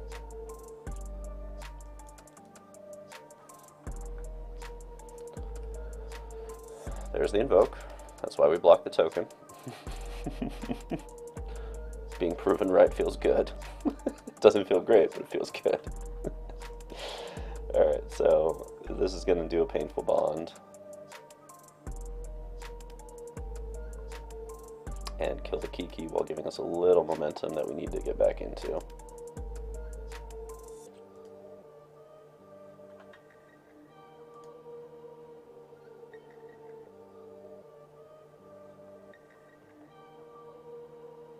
Okay. Let's see, you're coming in black.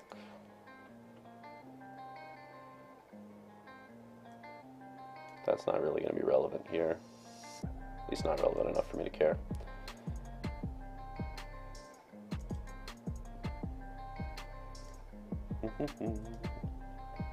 Another day in paradise.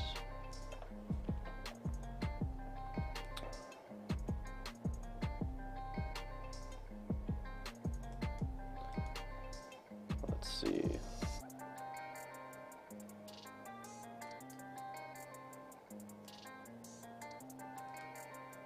Okay, so they're on probably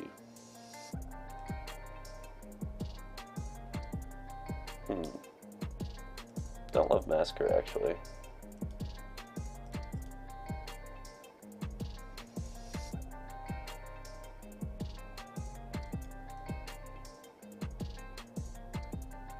Yep. So I get to go that route.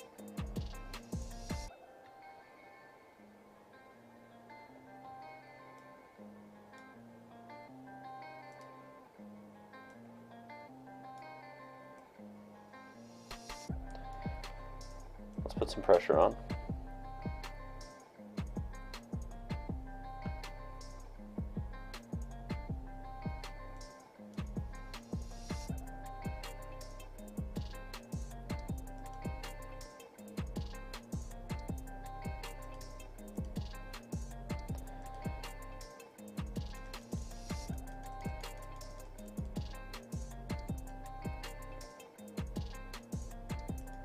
Okay, so they should have a meat hook here, and then we get to go Tainted Adversary for 1, 2, 3, 4, 5, 6. We get an army in a can. There's the Massacre. And unless they have Undercity Plunder to follow it up right now, we get to live the dream here. Army in a can.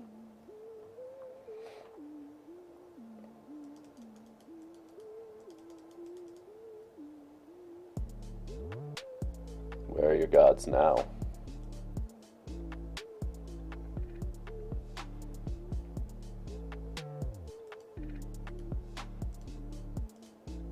Oh, burn down the house also. Okay. That's had the double there. Alright. Alright. That's spice. Well, we can top deck Sorens. We can dance if we want to. We can leave our friends behind. Because if we Soren, then we Soren. Harder than the friends of mine and thine. I mean, we're grabbing it. We're not going to play it, but we are grabbing it. I'm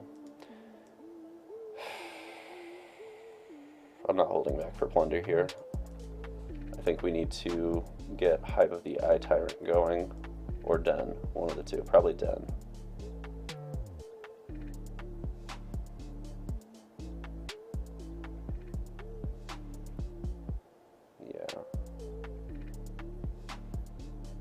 Den, take out the Molten Impact.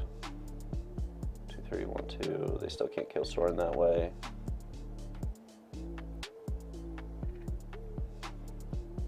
They get to Undercity Plunder the other Soren out, but they don't get to kill the first one.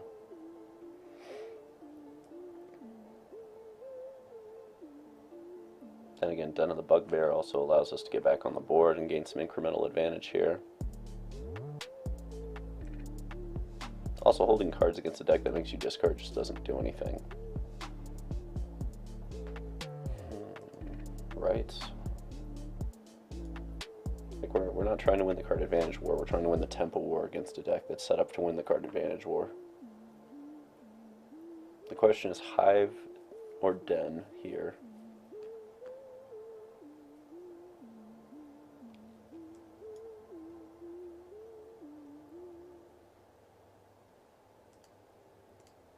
I think it's Den.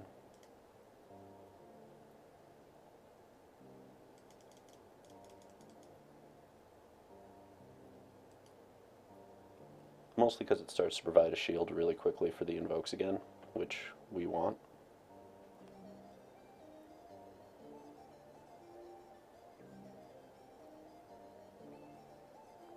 Mitigating invoke is the thing. Fables, sure. They've got to have a handful of gas, and I'm certain they do. Okay.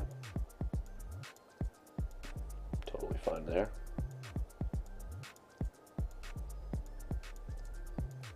Spike field to finish it. Probably.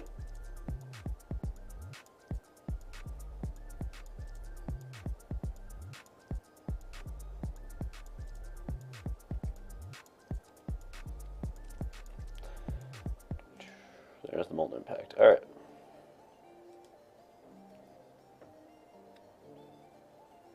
Interesting.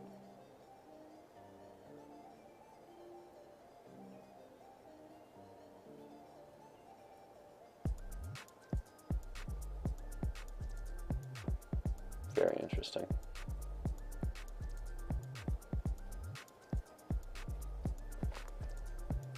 So yet again, we're left with conundrums.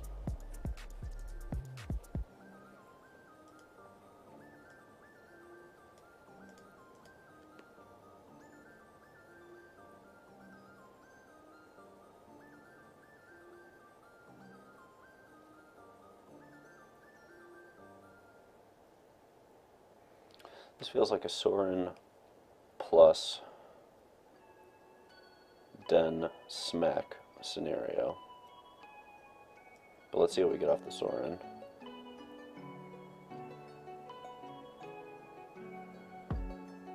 I guess we could dump a 2-3 into play, but that really leaves us wide open on Sorin, and I'm not sure I love that.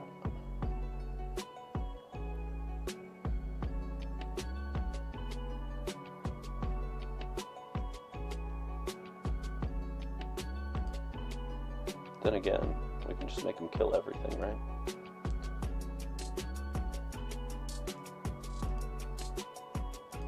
If we're gonna race, let's do it.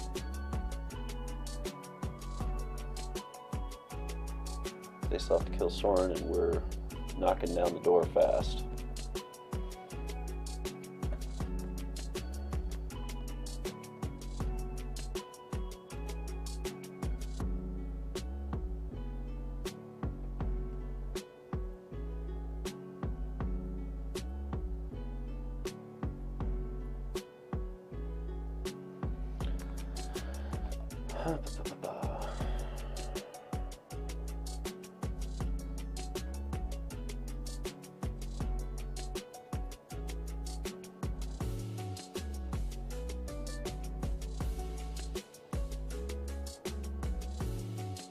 There aren't really a lot of good options here. There are just different ways to go, and I prefer to be the aggressor in this.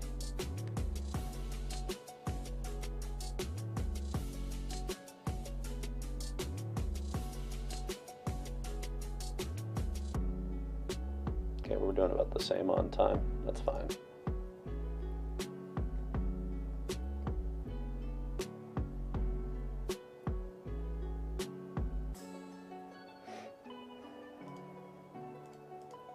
Okay.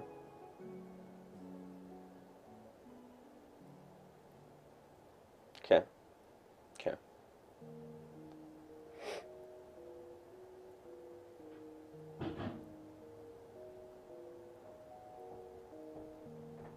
Now we're going to meet hook and clear the board.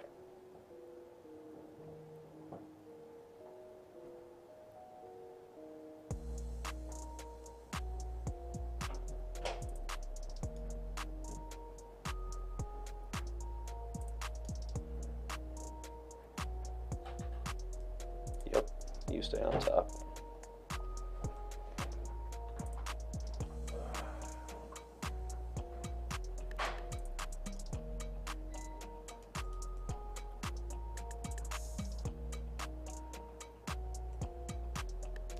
Maybe we could swing for the extra 2 life. That gives them an extra 5. Do we win that? That does get close, right? Because we'd still have Sorin and we'd have Blood Vial and 2 man lands. Is it worth giving them the extra 5 life for us to have the extra 2? Probably not.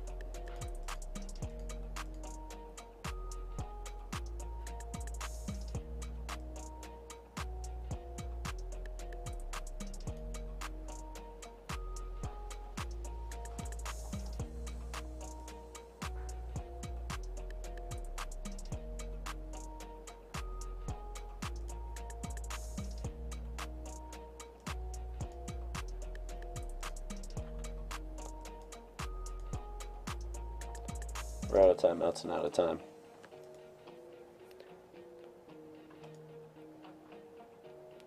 If they have the removal, they have the removal, but if they don't, we've got a shot. Okay, kill Sorin. He's putting himself pretty dangerously close to dead here, though.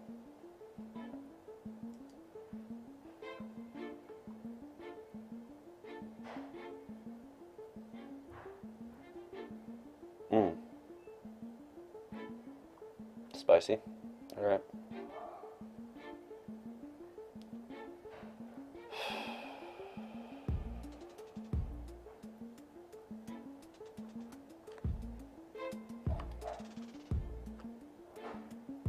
Well, that's how you clear a board, that's for sure. Okay.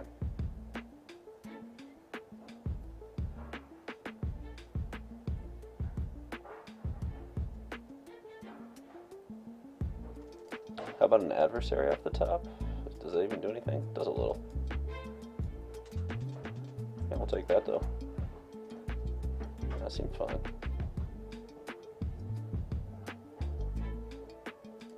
He's got too much stuff for us to... Yeah, we can't do much about that. Okay, let's just do a little protection here.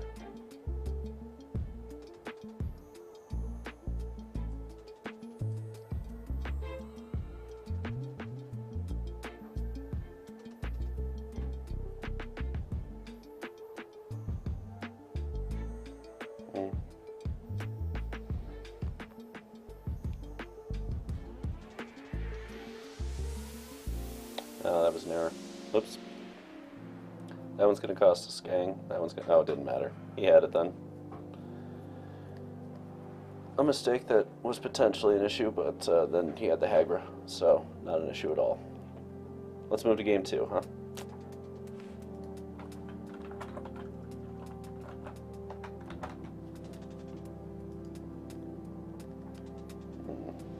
Okay.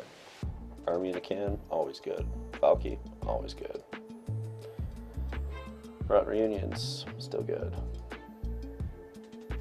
Things that aren't amazing here. Elixirs, yeah, those are good too.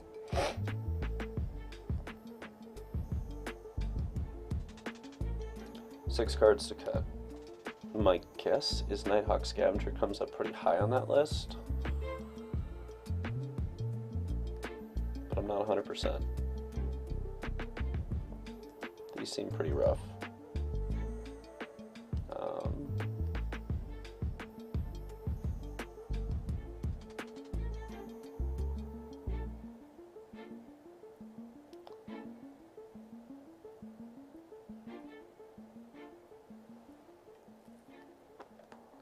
Yeah, those seem rough. Sorcery speed and not really doing what we want. He has scavengers, so I think we're compelled to keep the amount of removal in.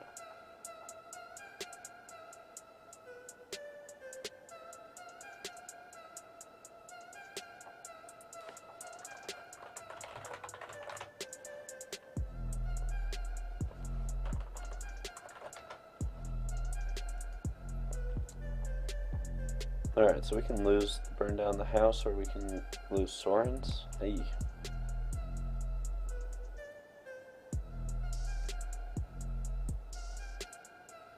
We've tried boarding this a lot of different ways.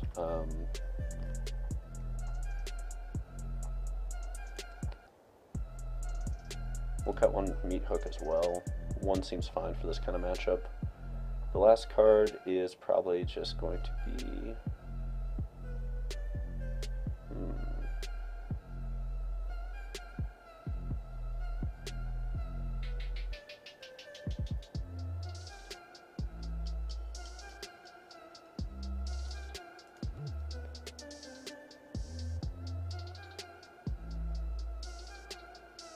Alright, one adversary cut at the end I'm not 100% on, but we ran out of time, and that's where we're at. Alright, Barklight. You gonna be the second straight Rakdos mid deck that rolls me, or are we gonna take this baby all the way? Yeah, we're keeping that. It's got some gas in it.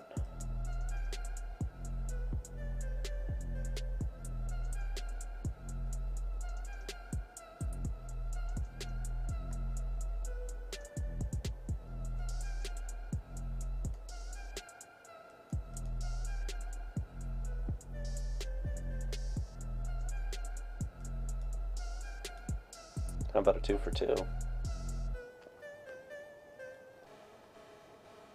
Alright, so we are losing one of the lands. That one. Right there. question is, do we want to lose anything else? I like all the other stuff in my hand. I guess we could lose one Bloodthirsty if we needed to, but I still don't love that.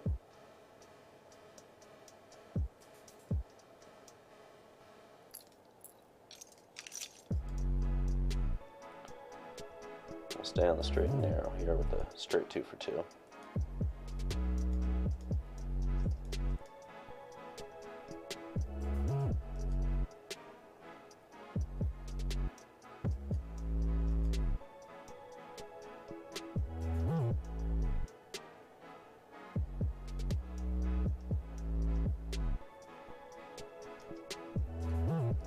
So it's Sorin here. It's Sorin plus to replace itself. Because next turn we get to start popping off our 2 for 1s.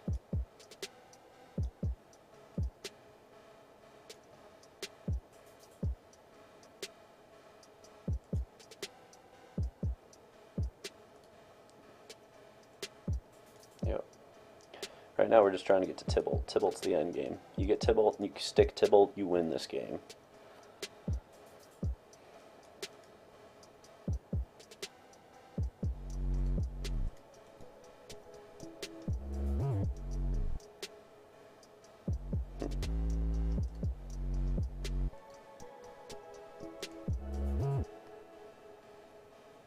So we can expect a City Stalker, we'll lose the adversary to that, then we'll get Bloodthirsty out, Painful Bond, blow our hand back up, and probably minus a Sorin. I mean, it's either City Stalker or Invoke here, right? They're going to do one of the two things. Invoke's the best thing they can do. Ugh, hair everywhere. Good load.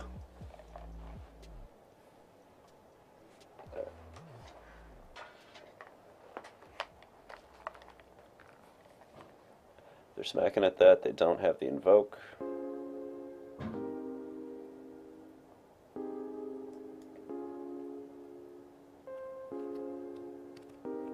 Yep, there's City Stalker.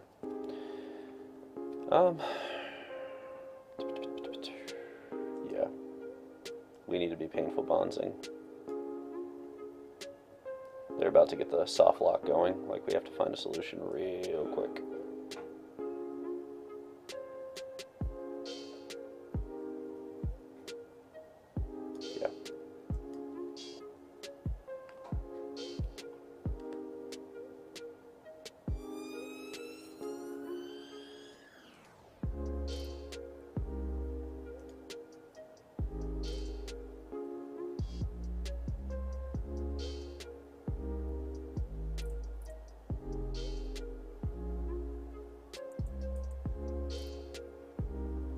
So it's probably the 2/3 vampire here.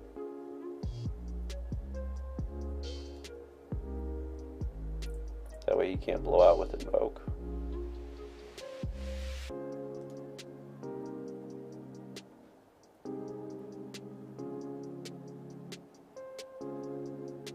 Yeah.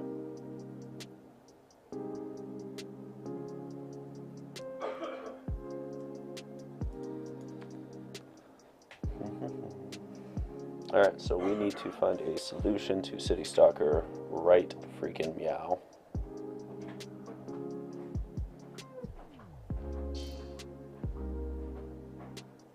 Where this game's gonna be done. There's the Molten. Do they have another Molten?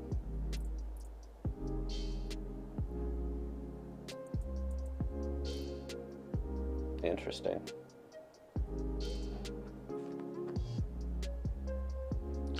Okay, so if we don't block here, oh, we don't block anyways, Molten Impact on 1. Like, you can play literally Painful Bonds and blow up the Sorin. Yeah.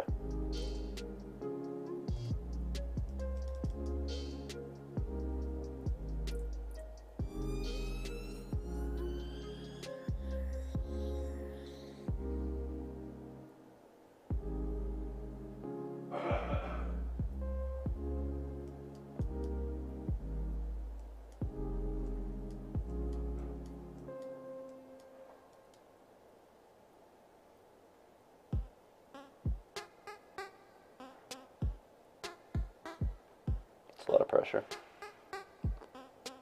A lot of pressure.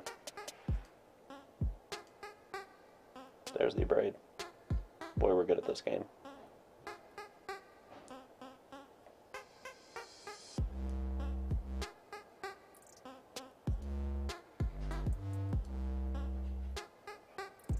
It's gotta be there.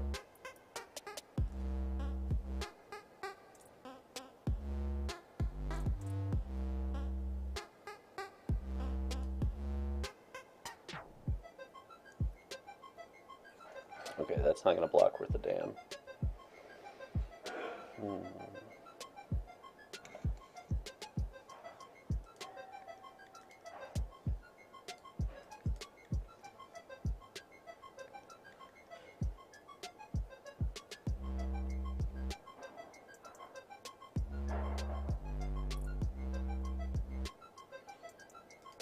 Tachypnema doesn't really matter here that much either.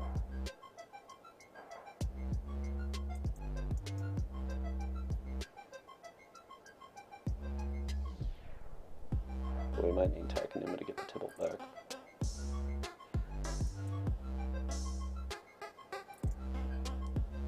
And we have to be ready for a City Stalker.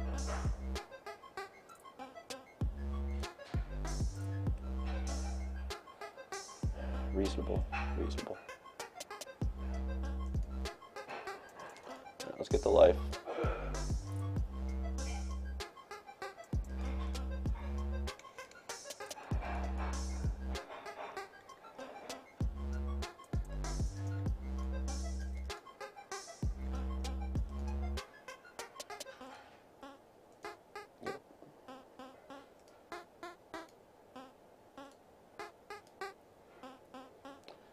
The list from Croakies.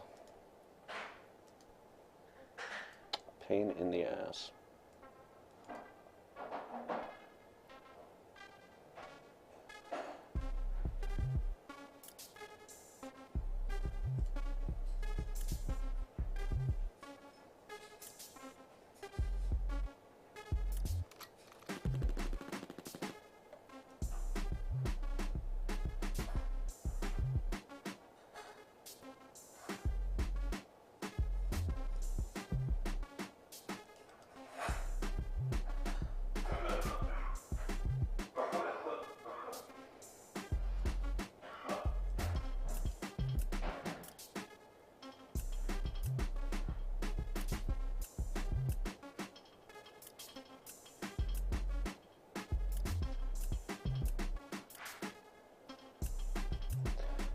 We do this so we can't invoke the Valky. We want to make him swing into it, right?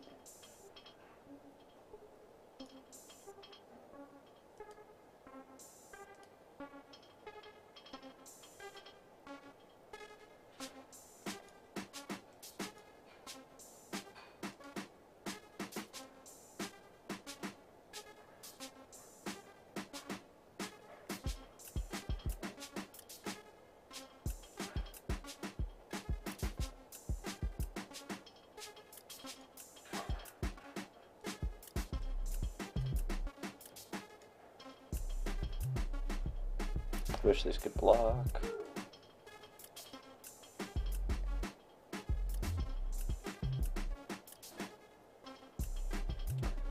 I think it's the Trespasser here, right? No, we can get City Stalker.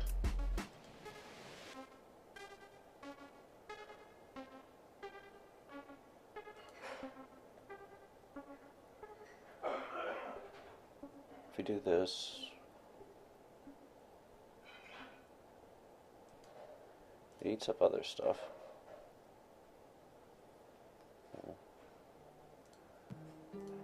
Let's hope you don't have Orvar.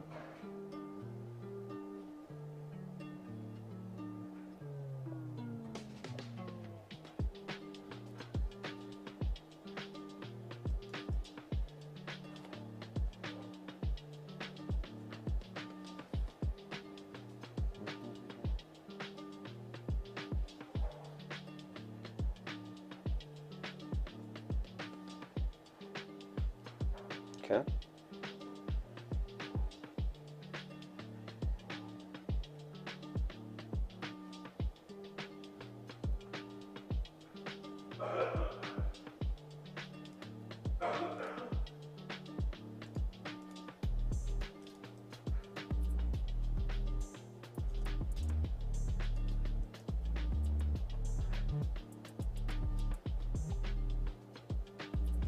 Okay.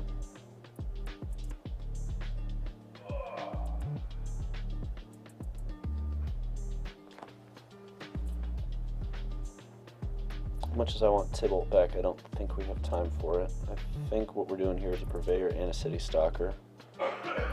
And then we're aiming for Painful Bonds and Bloodthirsty in one turn. Otherwise we fall way far behind. Let's start with the Stalker. See where we're at. They have Orvar here, they have Orvar. Okay, they don't. Yep.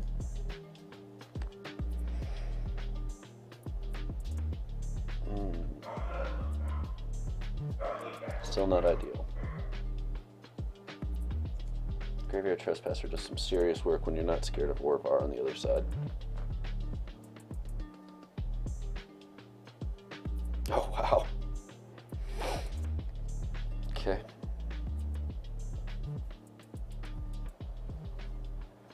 Yep. Croaky's List. Grinding out. I think this might end up being the second loss. It's not looking good for the home team there, folks. Not looking good. Bright side. Oh, yeah, no, that's the second loss. All right. Oh. So, this iteration beats the tar out of aggro, but against the mirror definitely has issues. Good to know. Good to know.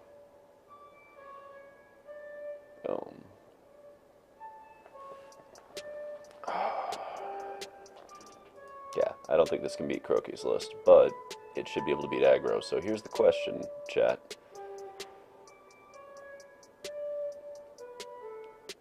Can we get 5 more wins before we lose one more? Can we 5-0 the remainder? That's the question. It's gonna be a long shot, but we're gonna go for it. I'm gonna take a 10-minute intermission here, and smoke cigarettes and all that, and then we'll be back to play round 5, and we'll see how it goes.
All right, and we're back.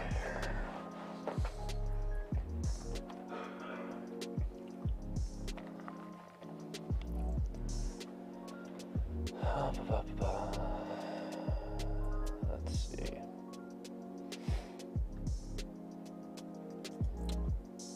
Let's hit that round 5.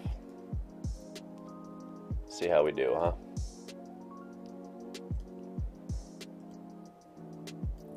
Everybody tuning in, we are 2-2 on the day. We need to rattle off 5 straight wins to queue for the PT.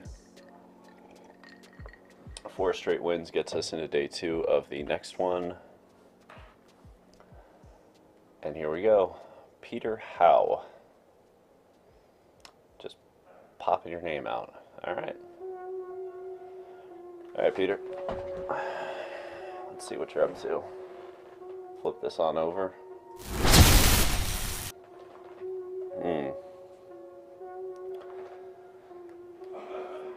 This is a little bit more difficult to decide whether to keep or not.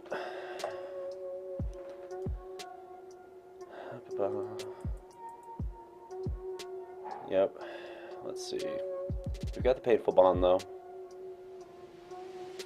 They're on hyper aggro. Well, we've got draw steps to hit red sources. Give it a shot. No. So they are on red green. We know we're going to have to abrade pretty quick, so we are dumping this in for the scry. Yep. It's going to be a Molten Impact into an abrade into a Blood Vial, probably. Oh, it's elves. Okay.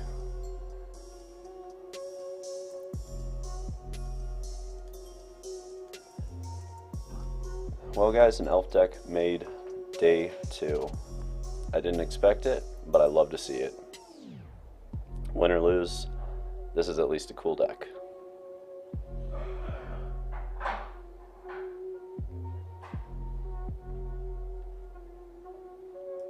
It's a very cool deck. I was like this close to playing elves in this event myself. I don't think it beats Croaky's list, which is why I stayed off of it, but it is a strong choice potentially. And for those of you watching, feel free to drop a follow if you haven't already. Always helpful, you know, trying to bump that number up while we're playing, having some fun with it. Realm Walker, fascinating. Well, we pass.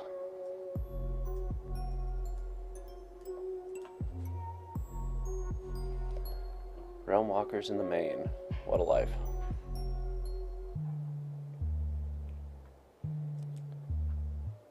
Yep, we take it so we can get the 2-for-1 after. Here comes the Realm Walker. Hooray!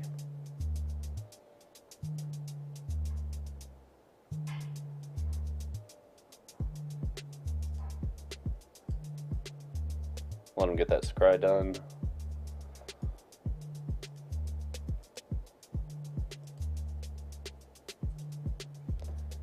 And there's our little 2-for-1. Now the question becomes Sorin or Blood Vial. And I think it's going to be Blood Vial because we have another one. And that seems like where we want to be against elves. Present some pressure. Get on the board. They actually grind really, really well. So, I mean, there's a benefit to Sorin as well. There is. It's a Blood Vial or to Sorin? That is the question.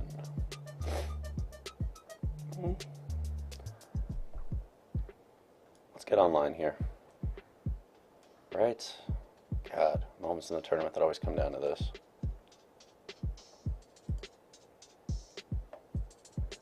Yeah, we need to be able to kill Tyvar if he plays. Yeah, if Peter plays that, we need to kill Tyvar. We're on Bloods.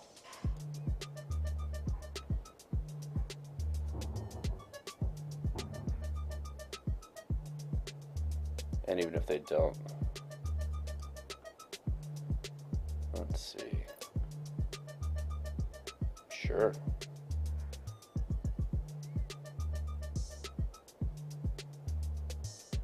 Shadow Sage in the main too, that's greedy. Trying to beat Anvil that bad? That's what that card's for.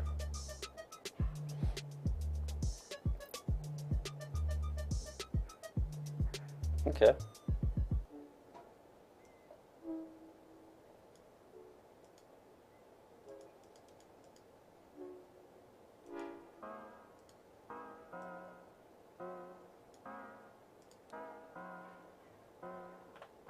It's a brick banana house. Getting in. Just gonna make it easy for me to kill you there. Play one more spell. I dares ya. I dares ya. It's gotta be land and spell not to die immediately.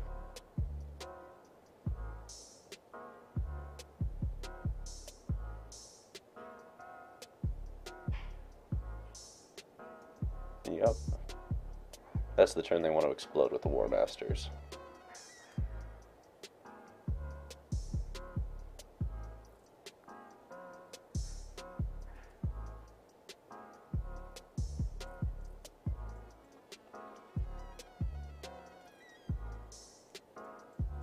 Alright, we get to do all the things. So we swing. He pops one of these off. Guess we only really have to swing with one Purveyor.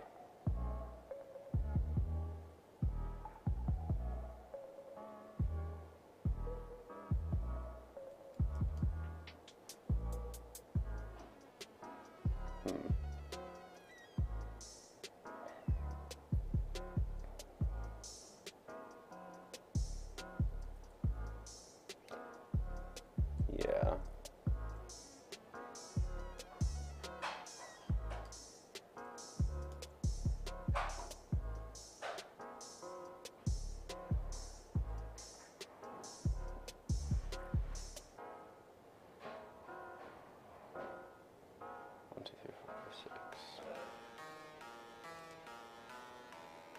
Kill the reach here.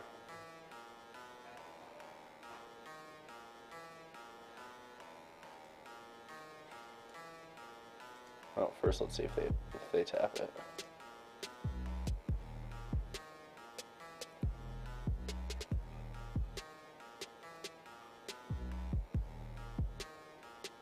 Okay, now we braid the reach. Because even if they do it, they still lose. So we have one at 8, the other one goes to 7, has 15 points in the air. Nothing else has reach. And that is game.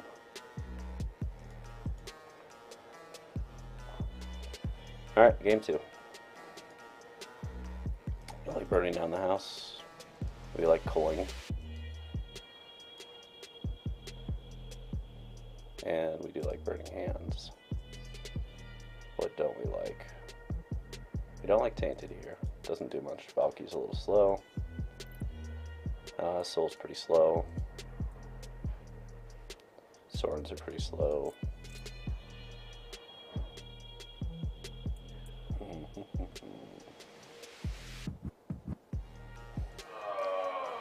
So whether we want Cosmos Elixir, seems pretty slow here though.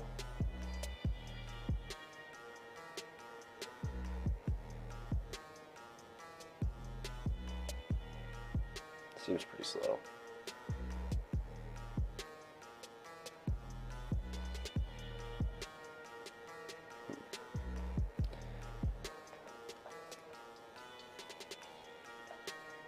Like right now it's going to be adversary number 4 versus Cosmos number 1. And that's the question mark.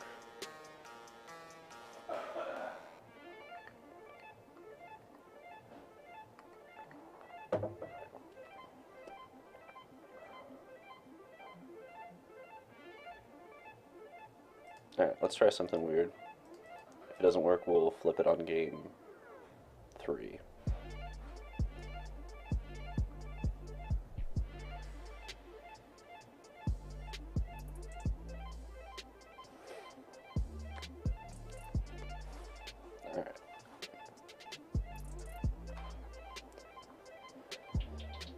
Alright. Yeah. We got draw steps to get to where we're going and molten impacts to keep things in check.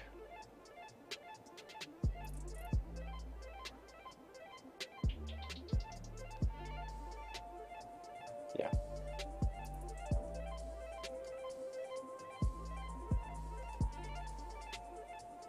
I think we just need lands. We've got enough wrath effects, we just need lands.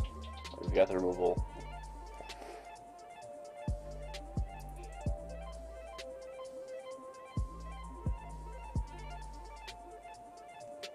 Much as I want to keep this for culling ritual here, we're going to need the double black faster. So let's blow that up.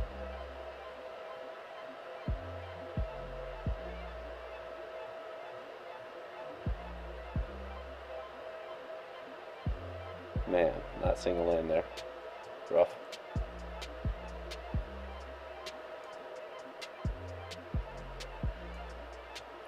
Okay, so we can molten impact here on a straight 1-for-1 basis, or we can wait and try and get a 2-for-1 out of it. But he's going to get potentially a lot of advantage. Yeah.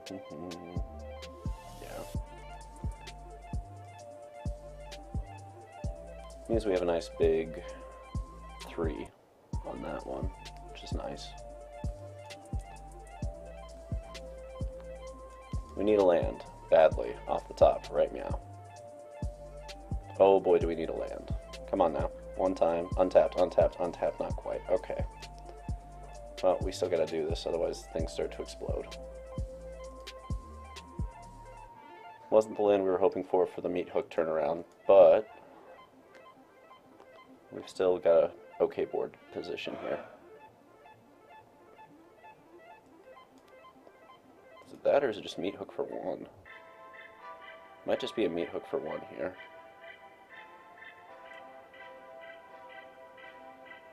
Alright, so we have Nighthawk Scavenger, we have meat hook, we can do either play here.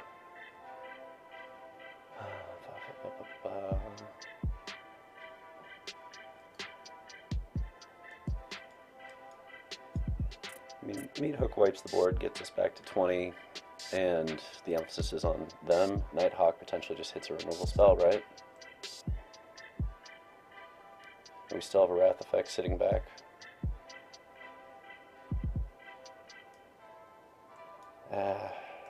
This is still probably stronger, getting on the board. Yep, bites the removal spell. Sounds about right. Punished. How it goes.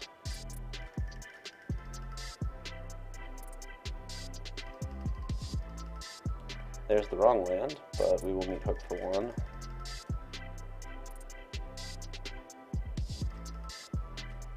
If they have 2 cards in hand that they're not playing, my guess is they're both removal spells.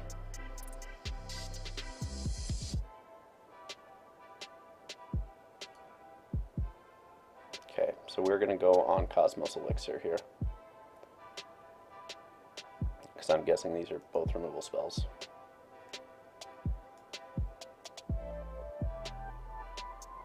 Yeah.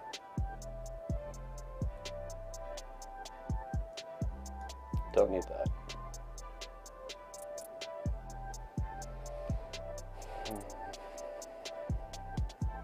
Okay.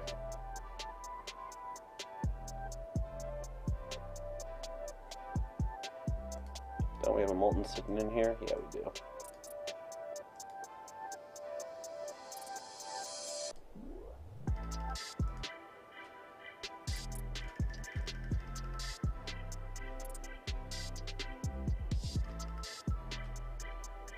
And now we get to draw cards with Cosmos because of that life gain.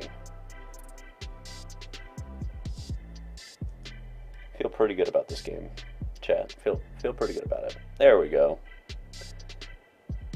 And there it is. Now we're 3 and 2. Okay.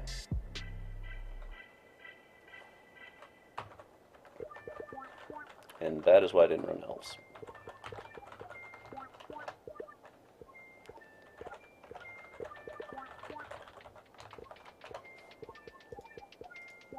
Alright, 3 wins. So we're sitting at, what, 10 and 4 overall? Across 2 days.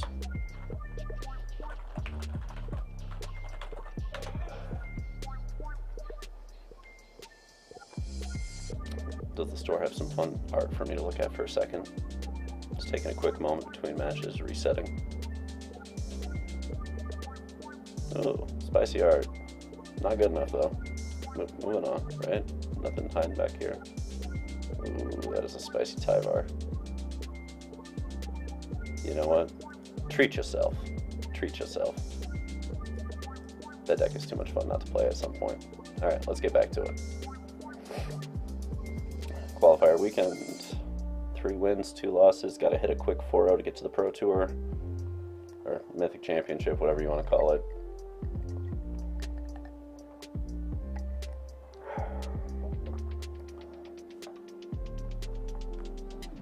One more loss and we're out. Well, that's not going to do it. Against Wastecore. Spelled Masticore wrong, that's for sure. Yes to this hand, and we will dump back to that land.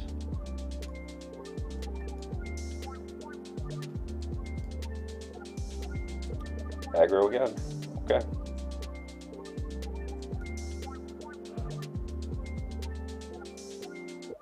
Not a Thalia, please.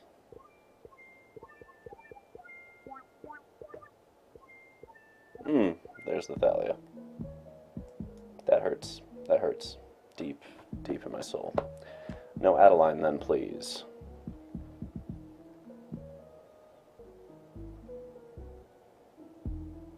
Okay, no Adeline.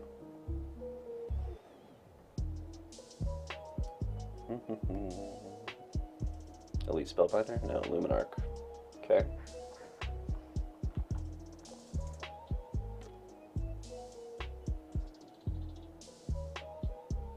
Now comes the question. What do we Molten Impact? We can hit the Luminarch or the Thalia. I think we hit the Luminarch here. Thalia's CC Nev relevance pretty quickly, and Luminarch just gets going. Now our goal here is to not get Elite Spellbindered. Good. They smack us down to 9. We Molten Impact the whole board out. Minus probably a 1/1. And we need to stop drawing lands, for the love of God. One-time dealer.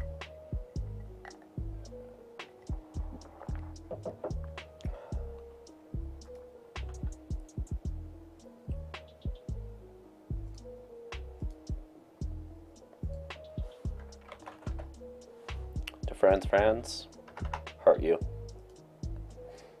If you verified your account and you want to toss that follow, it's a lovely thing to do. It's a beautiful day in the neighborhood for it. Okay. So 4 there. So we can put 3 there.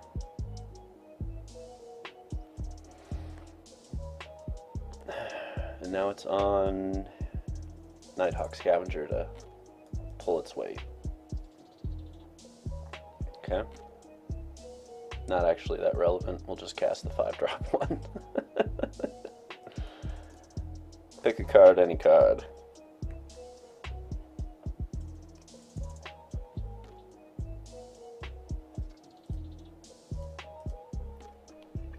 Skyclave Apparition's a big deal if they have it.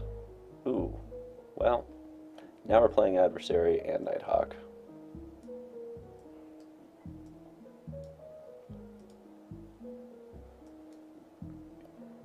Decline. Skyclave Apparition's pretty big here. We can top deck our way into some bloodthirsty adversaries. I think we can take the game over. But that's what it's going to take.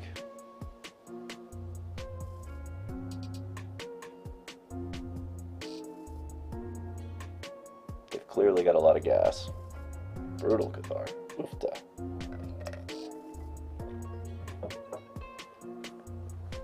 We are on a boom bust moment here with Brutal Cathars. Champion. Champion.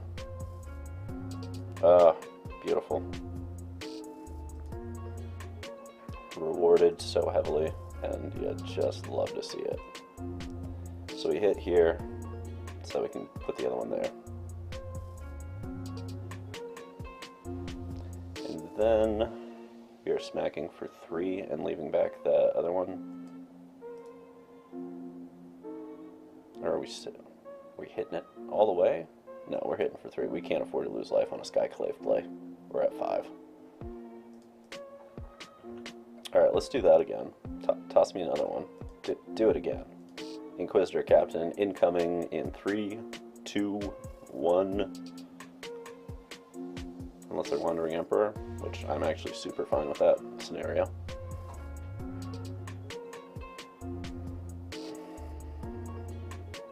Yep, there's the Inquisitor Captain.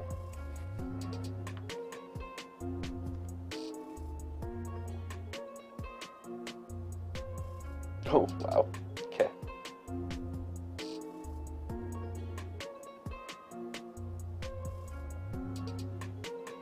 Well, this is quite the aggressive deck we're playing up against.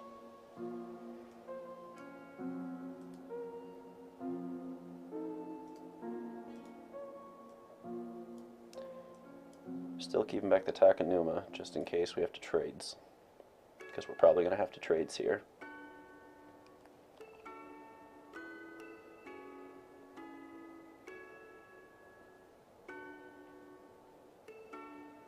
So it puts them in a weird spot, because if they want to swing with Inquisitor Captain, they know the Takenuma's grabbing back Bloodthirsty Adversary. Or they might just have all the Inquisitor Captains and Skyclaves and Brutal Cathars, and that might be enough. We're going to learn today. Going to learn today.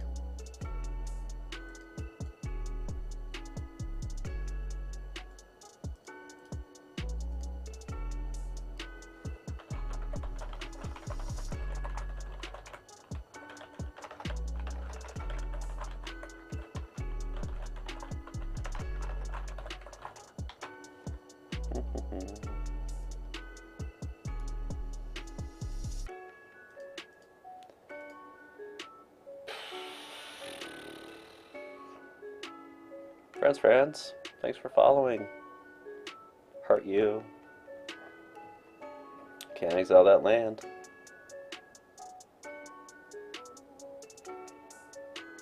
Really? Bold, sir. Old.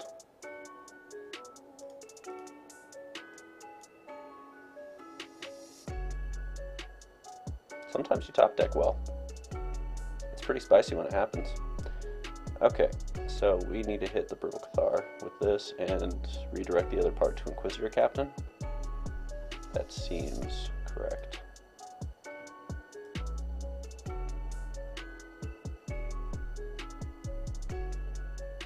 And then we are going to smack him in the sky and gain some life back.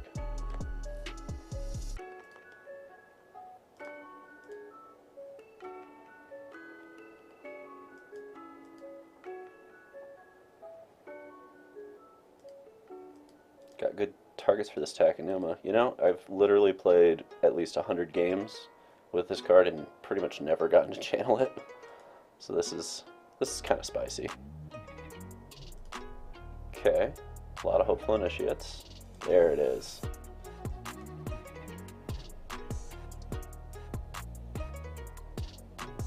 We might be able to turn the corner in this game. It's looking hopeful. Looking hopeful. Thank you, 3 Molten Impacts, especially the one off the top at the end there. That was quite the top deck.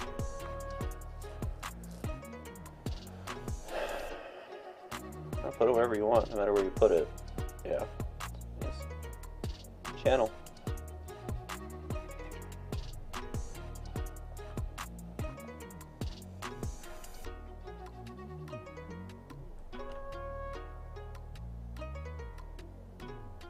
Doesn't hurt to take a look, right?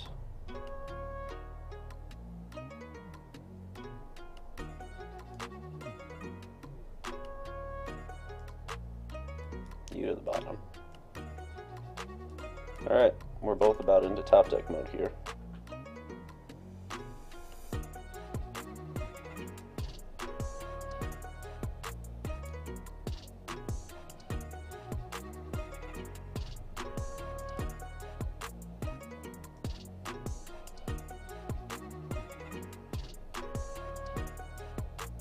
And now I think we race.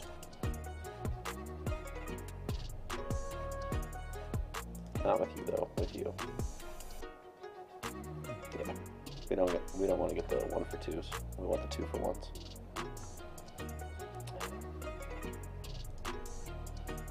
That's a lot of creatures we've killed. Do they have the Wandering Emperor? Spellbinder. Okie dokie.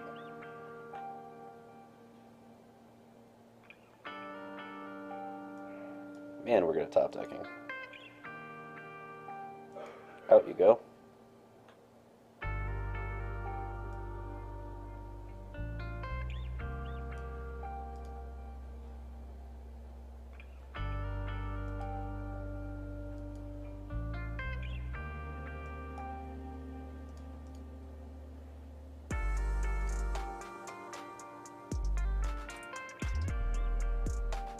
Yeah, we kind of want to keep Soren around.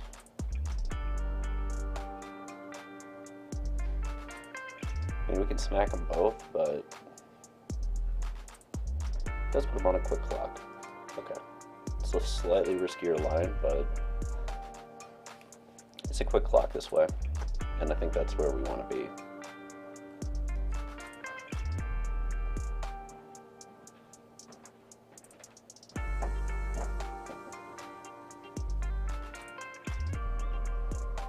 Game 1 against White Weenie, as always, slightly underwhelming. Okay, so they probably have a Wandering Emperor here, which we need to be cognizant of.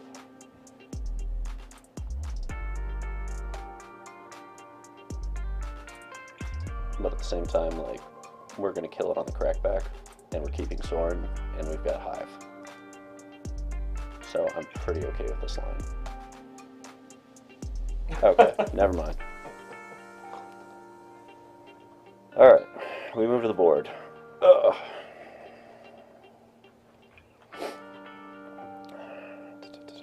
Alright, Valky, you're out. Sorens, you are definitely out. Cosmos Elixirs are coming in. Burn Down the House are coming in. Culling Rituals are coming in. Braid's coming in. We've got to lose a couple more. Soul Transfer's pretty in this matchup. It's a little expensive. They have Thalias. What else? What else? What else? 2 potential cards left to cut. Let's see. How strong is Culling Ritual against them? Like, they have a lot of 3-drops and 4-drops. I'm not sure I really love that card here. I mean, there's an argument to be made for cutting Tainteds. It's also a Death Toucher that just sits there and eats at them. And if it gets bumped later, it really eats at them. But Culling Ritual does get rid of the Luminarch Aspirants. I don't know, like, I don't want too many high-end drops too, you know? Like, if we push too hard on the high end of the curve, we're gonna get punished. And that's a bit of an issue.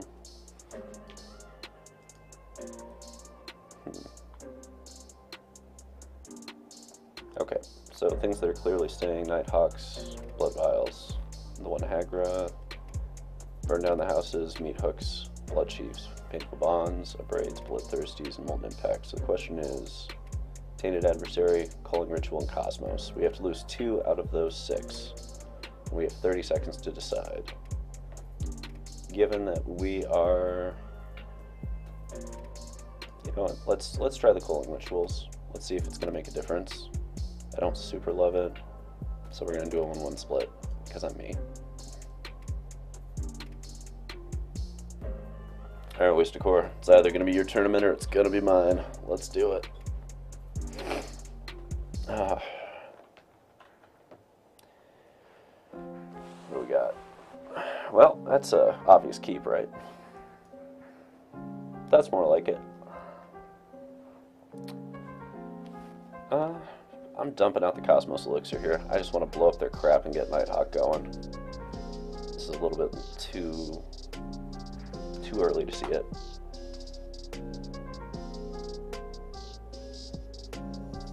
Like an early Thalia is pretty damning if we don't hit another land, but there's not really anything we can do about that. Back you go, Cosmos.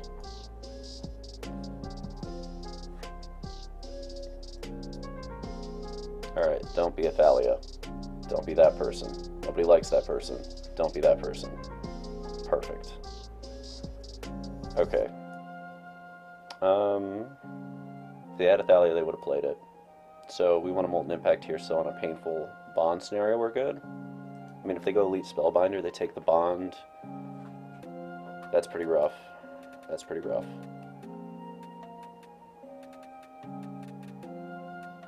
I mean, either way, we gotta draw lands. We've already drawn 2 not lands.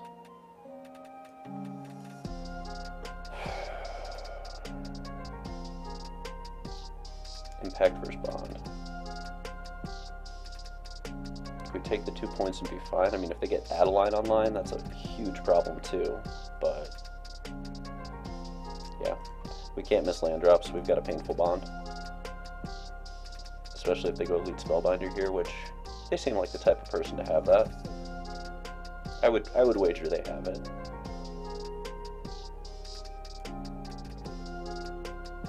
I guess also worth noting that this potentially opens the line for them to go Elite Spellbinder. We painful bond, get another black source, and then top deck a Meat Hook and blow them out, which would be really funny. Where's the Elite? There it is. Okay. Land and a Bloodchief's Thirst. Booyakasha. Guess what you have to take? It's called Bloodchief's Thirst. Yeah. And you do.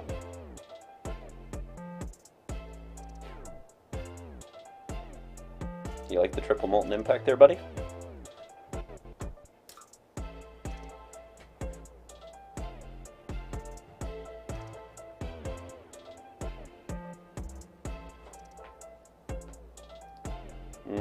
Smells like success. See if we can do it.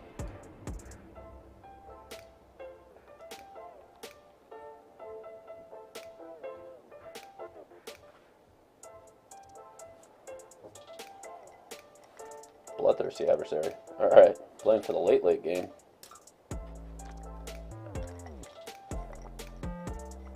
Alright, so max value here is play Molten Impact on Elite Spellbinder and pass.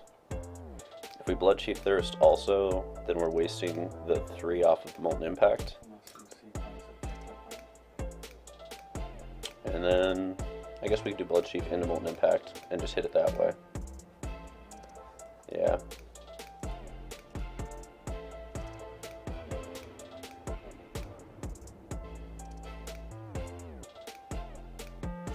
Okay. Working on 4 hours of sleep here, so some of these are gonna be a moment before I see them lines of play. That's why we have these nice little things called timeouts. Nothing keeps you up like the prospect of going back to the Pro Tour.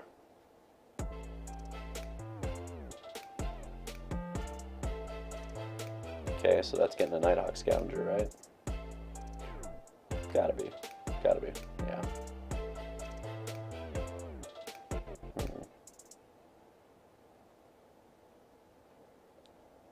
Molten Impact there seems like a bit of a waste.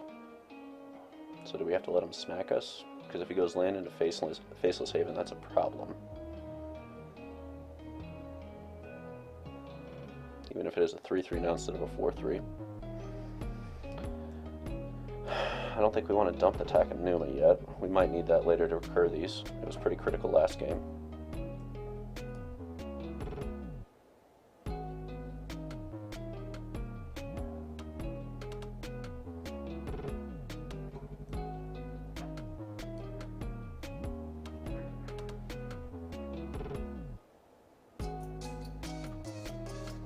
Molten or not to Molten? That is the question here. Got 3 cards left in hand. I assume at least one of them's a freaking Inquisitor Captain, but they're probably just holding it back here.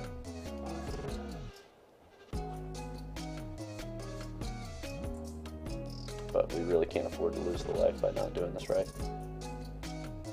We still have Scavenger to dump in, and yeah, we run this route and see what happens.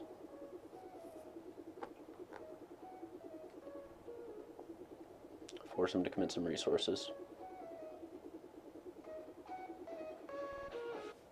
Best case, they dump a Faceless Haven attack in right here now. Okay, so they're doing Wandering Emperor. Gotcha. Out you go. Into the Aether.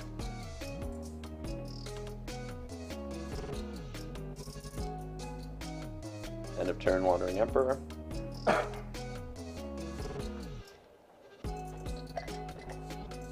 Like clockwork.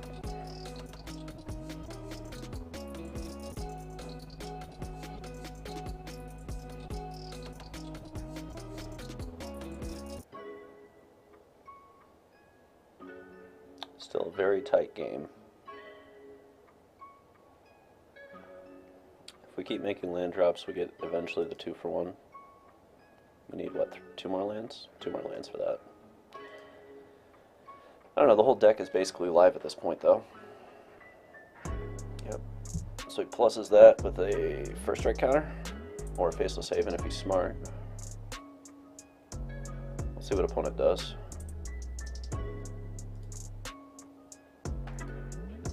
Then again, if they do the Faceless Haven round, yeah, that takes up all their mana for the turn. They're not going to risk it. Sounds about right.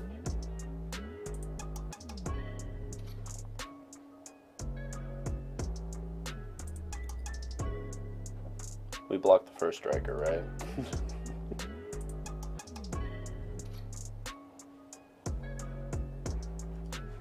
It's a pretty sweet white weenie list. There it all is. Burn down the house off the top? Oh, that would have been fun.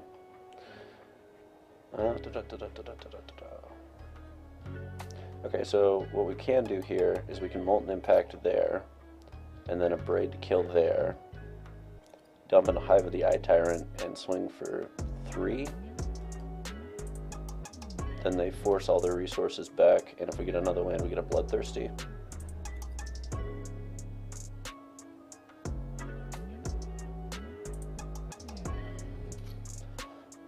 It's an interesting line.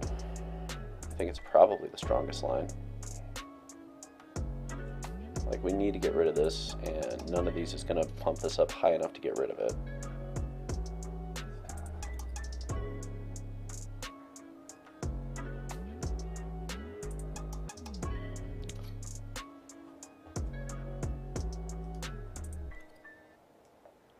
Yeah, we got to go this route because it won't be a 3/3.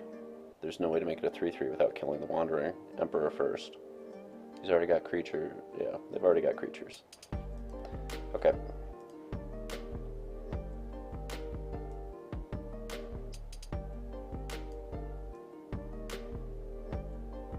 Now, do we wait on the Abrade to make sure they don't get to dump another one of these off the top?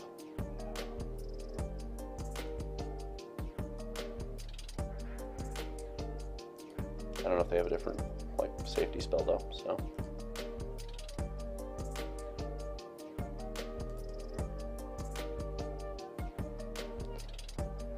4, 5, 6. Well, they can smack for 3, 6, 7, 8.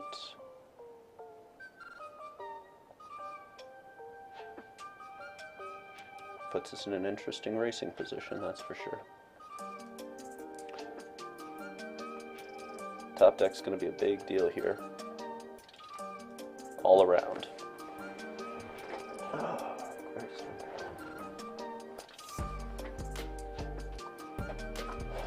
You know what a moment like this calls for?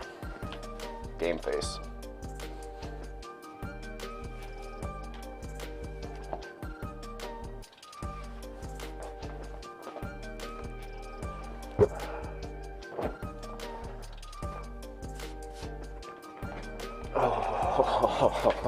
Oh, now that is a punishing top deck. Okay, okay. Yeah, that's pretty good. They still can't swing into me though. Not with everything, just with a 3-3. Burn down the house, perfect. You can have Faceless Haven and let's reset.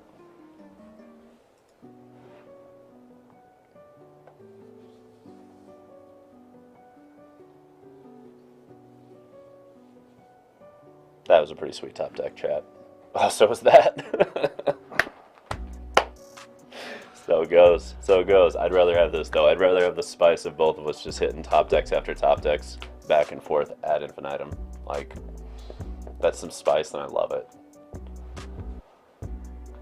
And there's mine. You go to green, because we still have a culling ritual. And we are, let's see, I think we have to do the Molten Impact play here.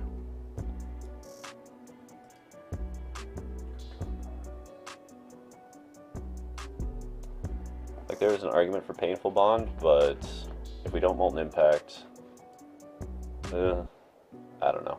It's close. It's close. It's probably Painful Bond.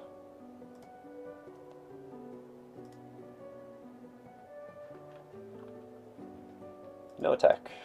Only block.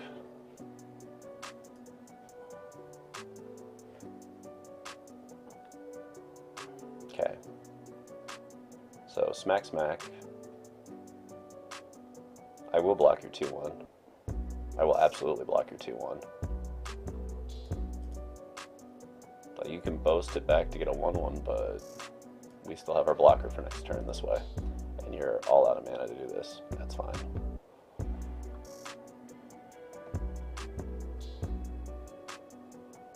One, two, three, four. 1, 2, 3, 4. Okay, so we can't do Purveyor and keep something up. So we are just doing Purveyor. Yep, and dumping a Hive down, and no, we cannot swing. Top deck times. Both our man lands are are pretty much online. 1, 2, 3, 4, 5, 6. Let's see, we have 8, 9 lands as of next turn. It's close. 10 lets me do a double activate, which would be pretty sweet. Okay, the question is, do they have Wandering Emperor? Because if they do, we really can't afford to do much in the way of swinging. This route, however, we can take. We can Molten Impact there, activate a Den? No, Hive. Leave the Purveyor back in case he has Wandering Emperor. That seems correct. And yeah, it's Den here. Give us more 1/1s to counteract your army. Is he counting how many Molten Impact? It's all 4, dude. It's all 4. I've cast 7, 8 Molten Impacts in 2 games. I know that's a bit much, but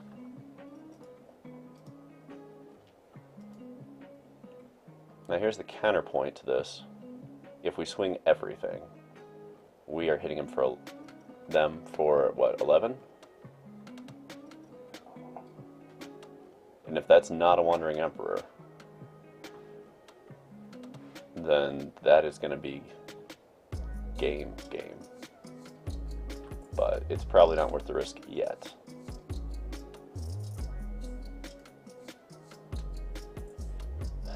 Yeah, it's probably not worth the risk yet. We'll just swing the Den in. They can activate Haven, block the 1/1, and that's totally fine by me.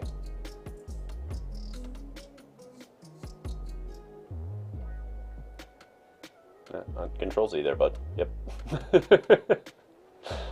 Oh, really? Fascinating. I did not see that being the line they took, but yeah, you can hold the land for now. They don't play discard, and we would like them to elite Spellbinder to see nothing. Sometimes they give up too. Alright, what are we doing here? We are 11-4 overall. 3 wins to the Pro Tour. That's how close we are, guys. We need a 3-0. At one point we were sitting at 2-2. Now we're sitting at 4-2 on the day. 3 more wins to glory. So I am going to take a quick break after I crack this pack like a fiend. Gems, always gems, never the mythics. I will be back in 10 minutes. Stay tuned. It's going to be a lot of fun. The dream continues. The dream is alive. Much love to all of you. I'll see you in 10.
Alrighty, and we're back.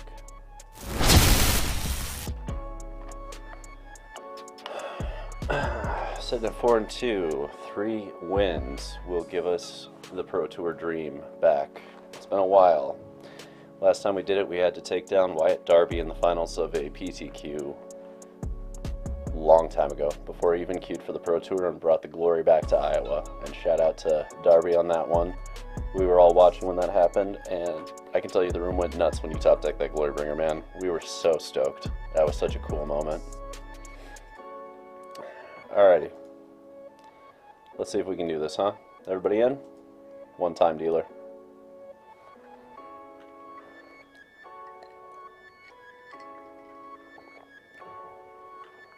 Nosferatu. I feel like I've seen that name before. Yep, lands and spells. We keep.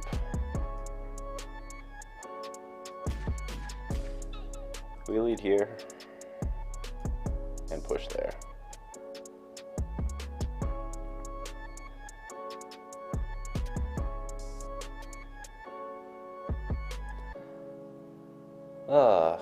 Spicelinger 888, thank you for following. Hopefully you enjoy the show. It's gonna be an interesting one. Mono green. Okay. Hello darkness, my old friend. We need lands. Specifically one off the top in the next 2 draw steps.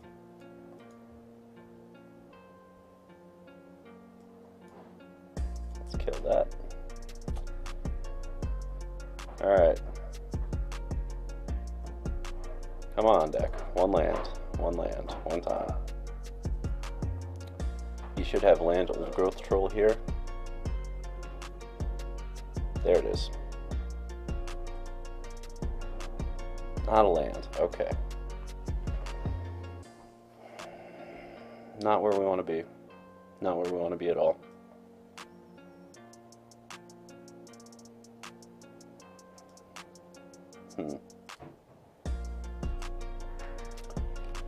Stumbling here is not a good thing.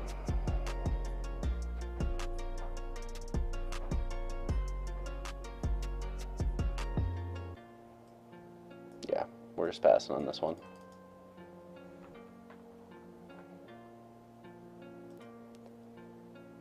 Nosferatu gets in for 4 like a champion on the back of that troll. Now, do they get the forced cultivator?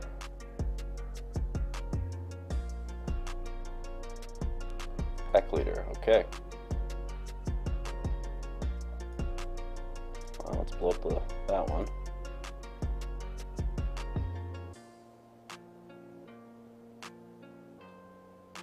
Not a land, but relevant. We could meat hook for 1 here versus playing the scavenger. If they have a fight spell, the meat hook does a little bit more for us. But getting scavenger down is also a big deal. That said, hooking for 1 is going to pay dividends later in the game, and we are trying to get to the later game.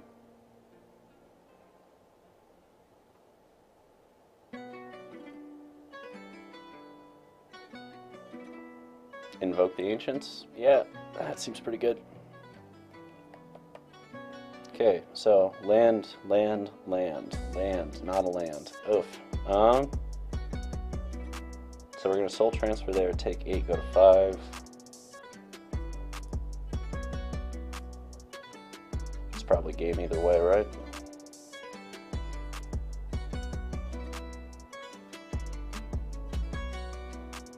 It's probably game either way. Well, we want them to board Orvar, which means Scavenger is probably not the play here. We want them to believe we're on Fables and City Stalkers, so they board the Orvar. Let's see. Do we have an out? Any out? We go for 1 more turn. They should have this.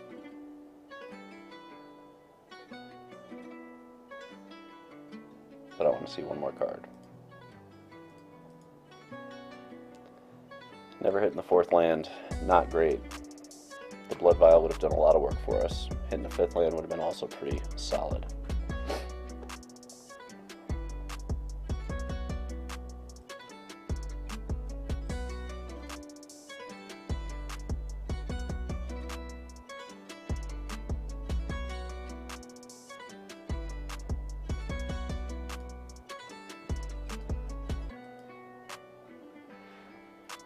Tenacious Pop, okay.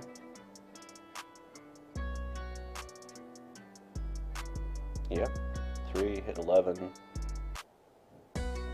We're at 2. Yeah. That's game 1. Alright, we gotta win this one on the backside, guys. Nosferatu. Alright, burning down the house is pretty good. Burning Hands, pretty good. Infernal Grasp, possible. Sorens, very slow. Alchemy, very slow. So the question is an Infernal Grasp versus... It's kind of versus 1 Meat Hook. I like having 1 Meat Hook against them. I don't like having 2. I like having the Grasp here. See, Culling Ritual doesn't do enough, like they go past it.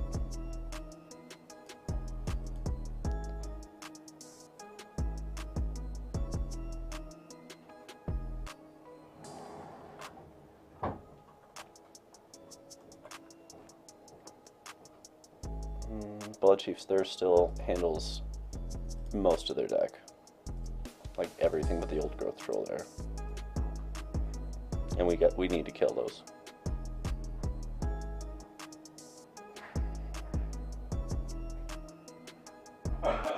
Alright, we're sitting at the 60 right now. The question is, are there any other shifts that need to be made?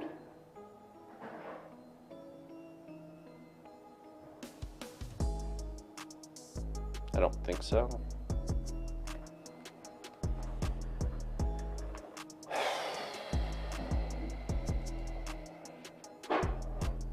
Alright, gang. Comes down to this. Win 2 or go home. That's where we're at. Win 2 or go home. Let's win, huh? Let's do it. Back up against the wall. Like it has been for most of the tourney.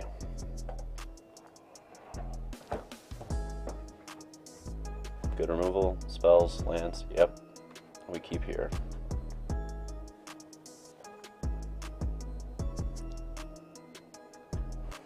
Alright, they got a mulligan. That'll help.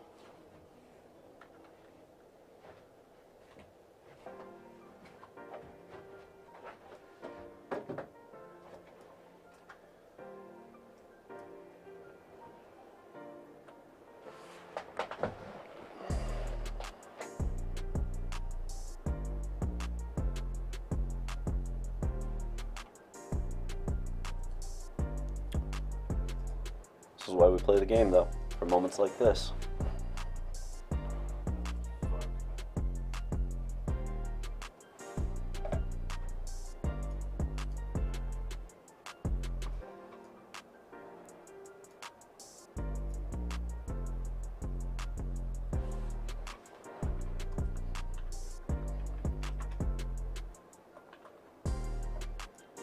The land will be lovely if and when we get it.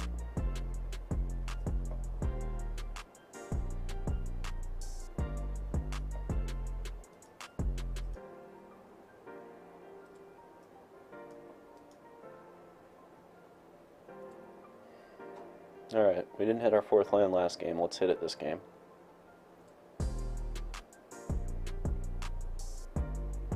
There it is.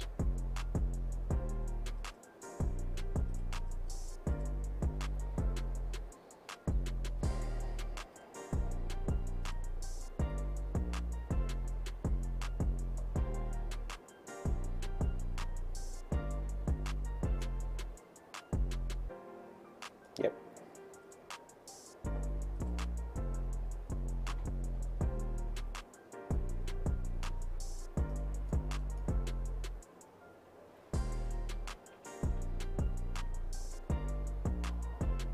They were expecting City Stalker. Not today, Chief. Yep. Today we race. Today we fight.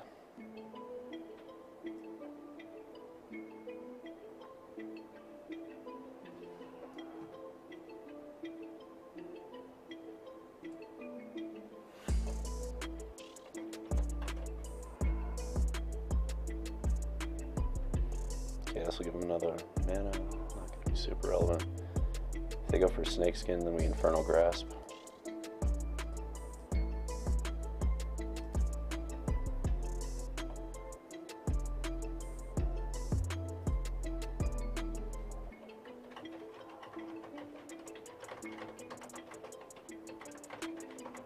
Okay. We leave up Infernal Grasp in case of a fight spell, and we take the fight to them.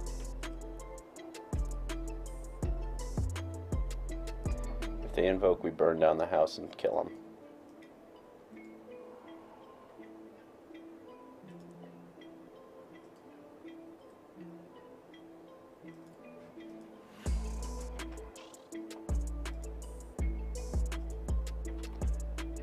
Invoke.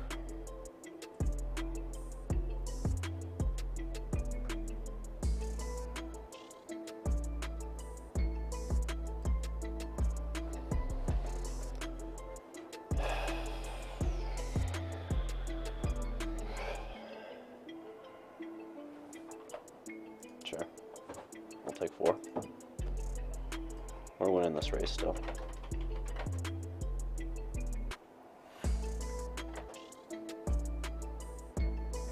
Okay.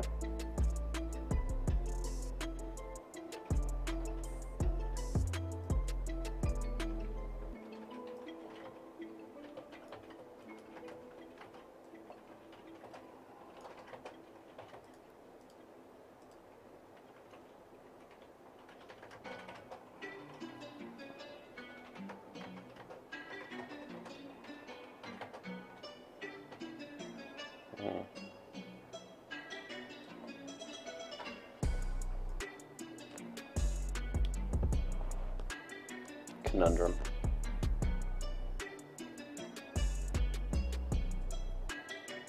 Conundrum.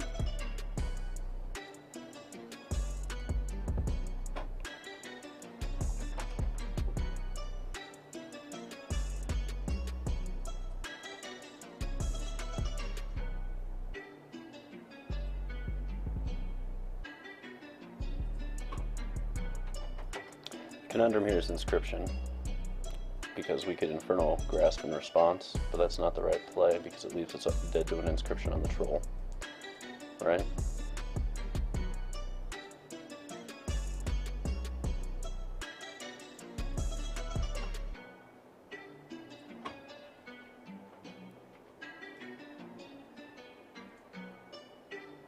Let's play it safe for a moment.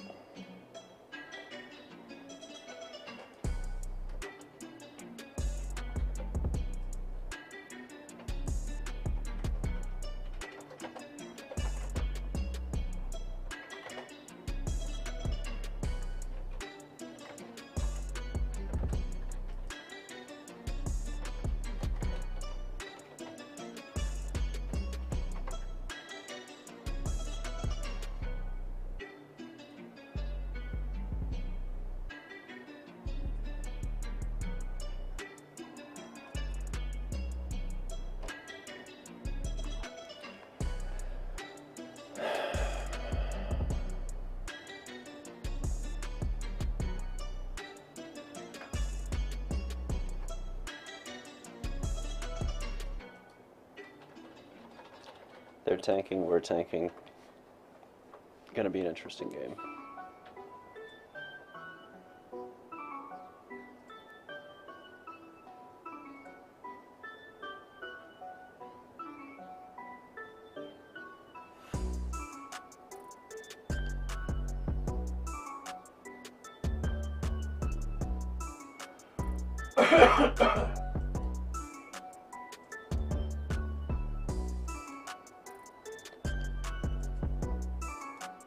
Time to burn down the house.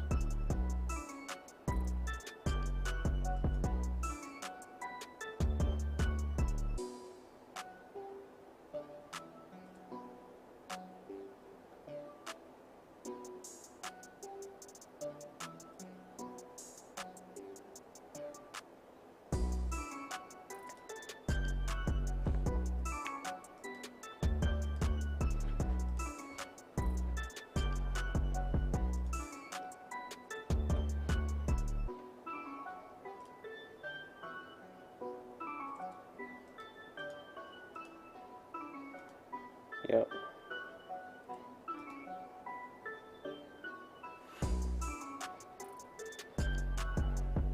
Do we Infernal Grasp here, though? I mean, if they go land, invoke the Ancients, that's a bad play, so I think we let it go. Yeah.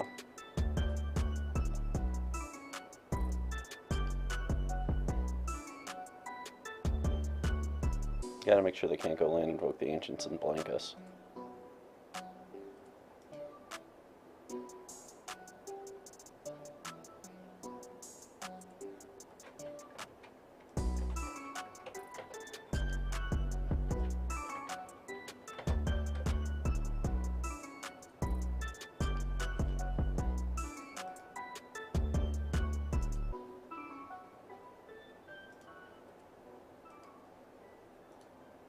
Okay.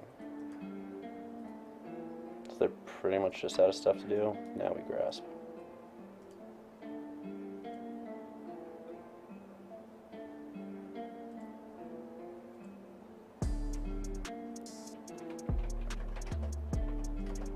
Let's get on to game 3, shall we?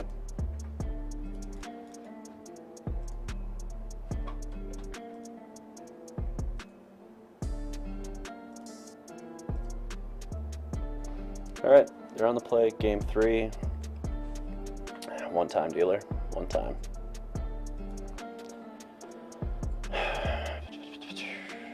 Deck setup still seems fine.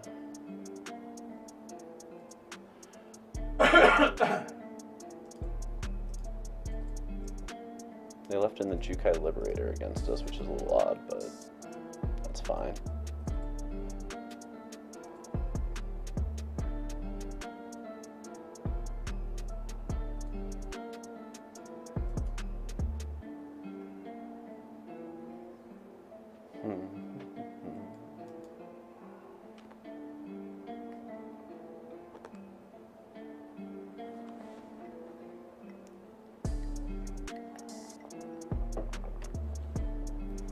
Yeah, I don't think anything changes for this one.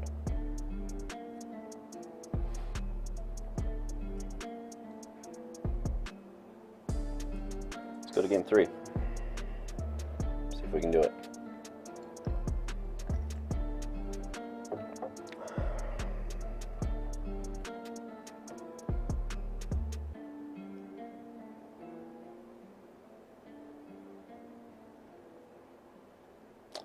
Lands and spells.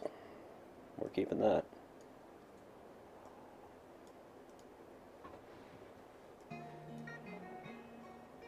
Yep.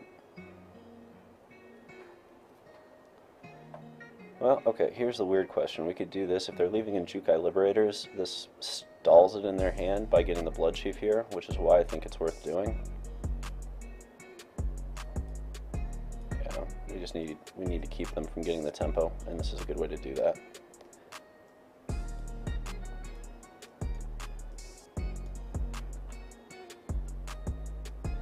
Like, they play the 3/3, turns into a 4/4, we Molten Impact that. If they curve perfect, they curve perfect.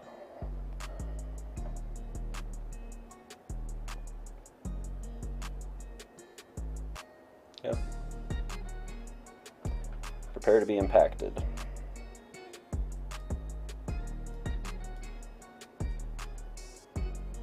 You can curve and so can I.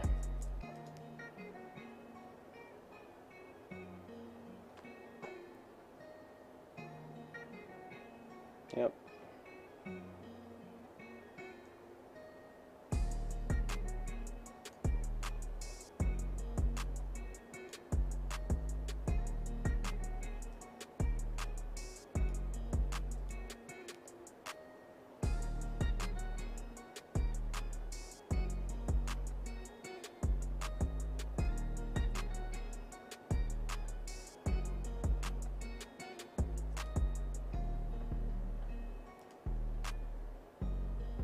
probably worth having, since we're going to hit our curve.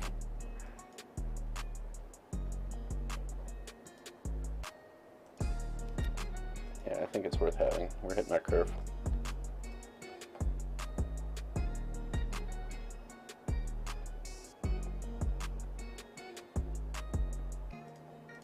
Still going that route. I think that's correct.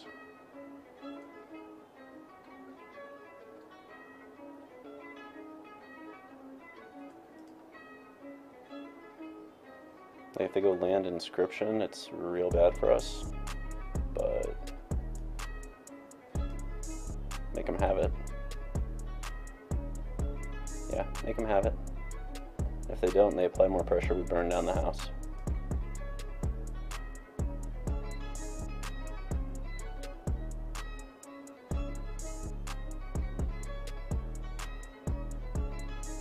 Second question, do we just burn down the house anyway now? Probably not, right?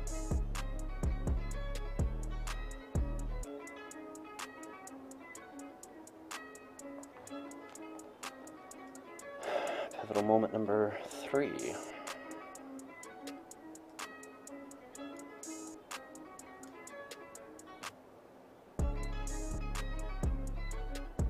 Whole lot of burn down the house there. Do we swing here?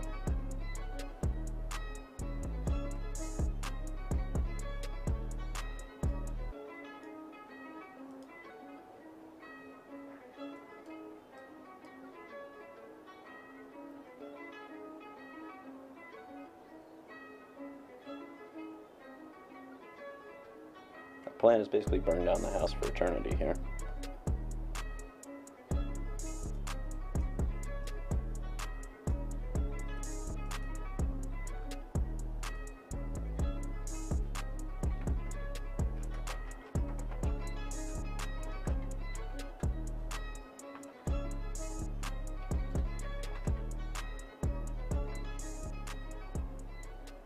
Alright, don't have Tameo Safekeeping or Snakeskin Veil.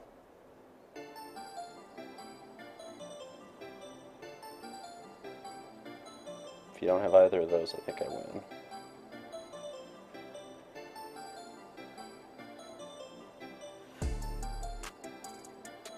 Yep, it's going to come down to that. I don't think they have it.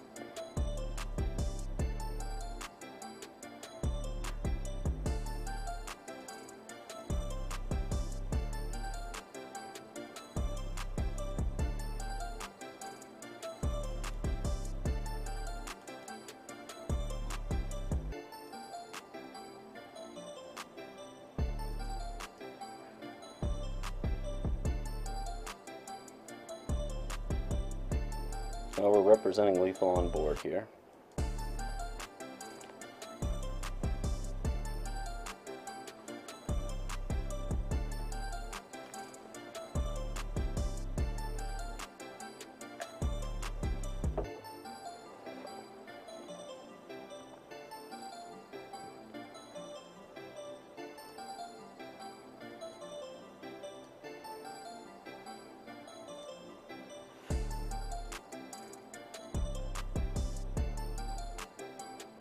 And they're tanking pretty hard.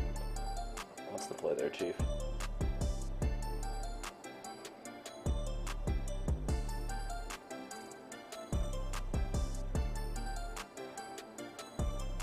Interesting.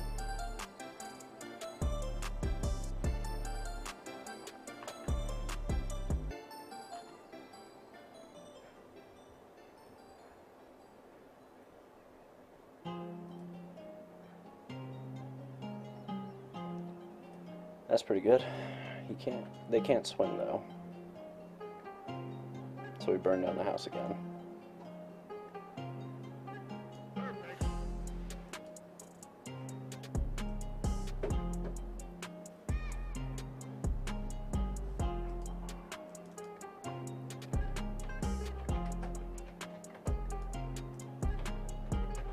Okay, I think we're gonna get there.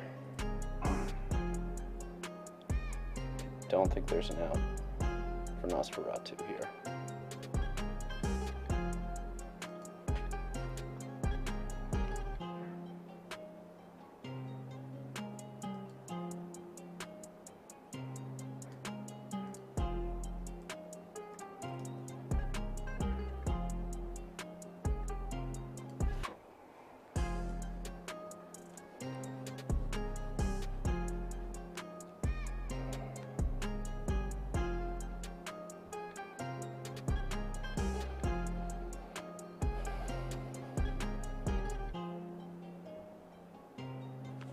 Oh, are we getting salt roped?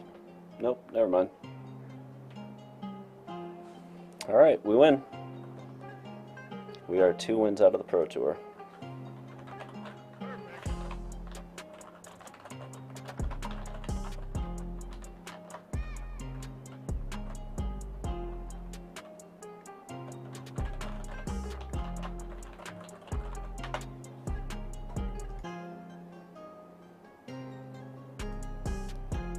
That's the difference between qualifying and not qualifying.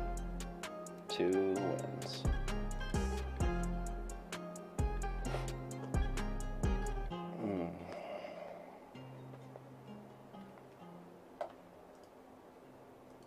Alright, let's do the next one.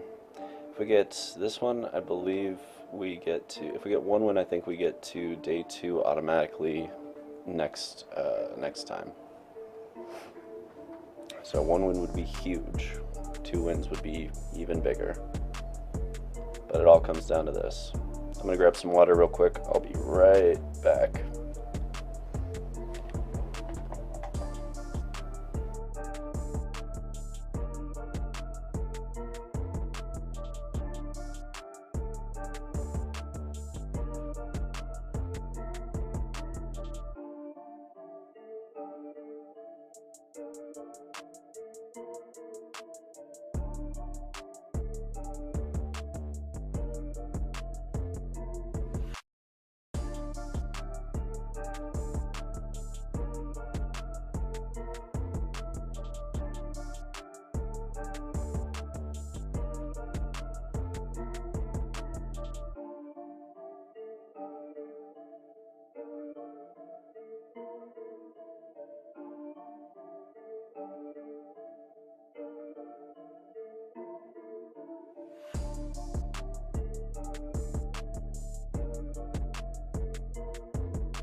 And we're back. Let's do it. One-time dealer. Thank you to everyone who's watching, who's supporting, who is following. It's a journey. Win or lose, it's been one hell of a tournament. We're sitting at 12-4 for the tournament. Got to get to 14-4 if we want to qualify. 1 loss and we're out.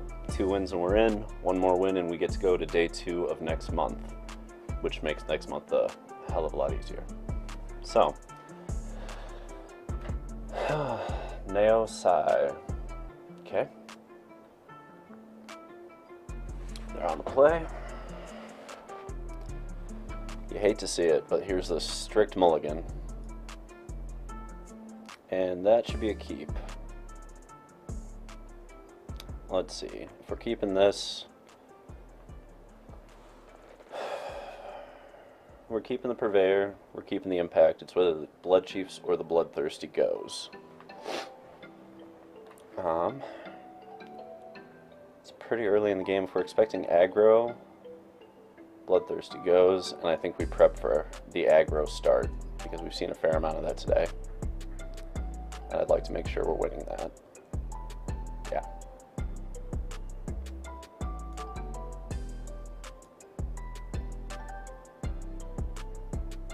Okay. We can do that too. And we top decked Bloodthirsty, so no harm, no foul. Rakdos mid. Ruh-roh. Not where we want to be.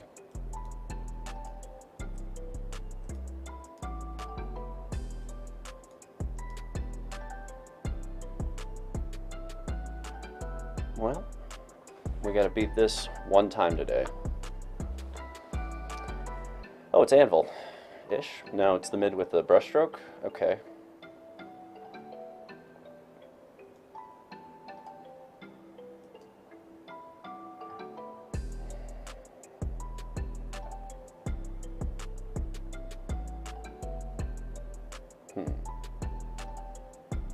Do we run the impact out yet? It's kind of greedy, right? I think Chief is probably the best way to go. We still have an extra one, yeah.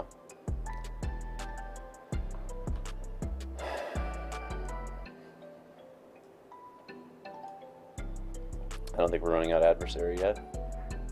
We don't know if they're mid or not. Okay, it's Anvil.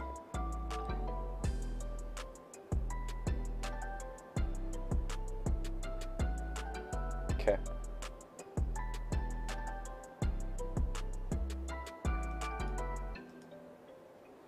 So I think here we Chief the Artist and we impact the 1/1 here. So yeah.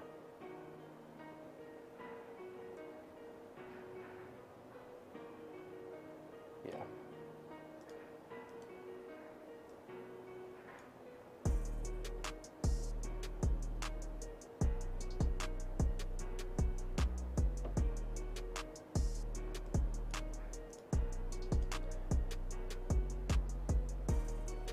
Okay, so this is going to be a weird game because they have the ability to do this like crazy. And Bloodvial Purveyor is our best route to victory. Like, Purveyor has to take the cake or we lose. And it's going to be really close because they're hitting me for 2 life on everything they do. That's really not good. Okay.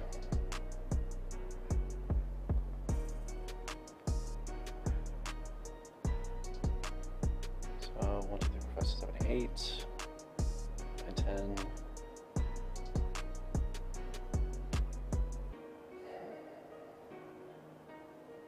Soren, you're coming down. I think that's... Yeah, we have to make lifelink vampires to try and stay in it. That's where we're at.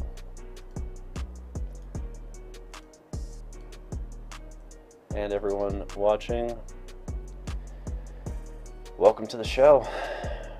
We are 2 wins out of the Pro Tour, 1 win out of qualifying for day 2. We are going to have to beat Anvil to get there. We have a sideboard plan for it that's actually pretty good, but game 1 is not looking hot, so we shall see. Okay. Yep. Do they have haste? Wow, they do. That's spicy. Can we draw an untapped red source? Yes, we can. Yes, we can. And so we shall. It ain't over yet.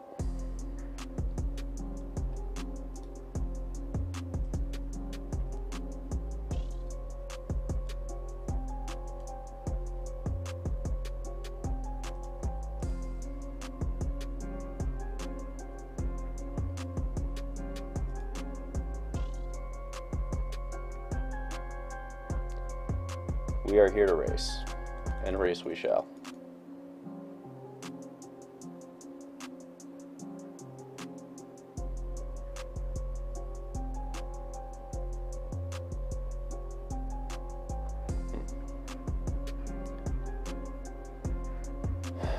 synthesizer, right?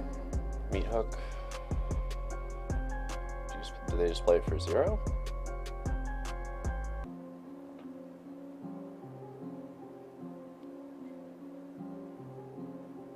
I guess they can make a land drop and do it.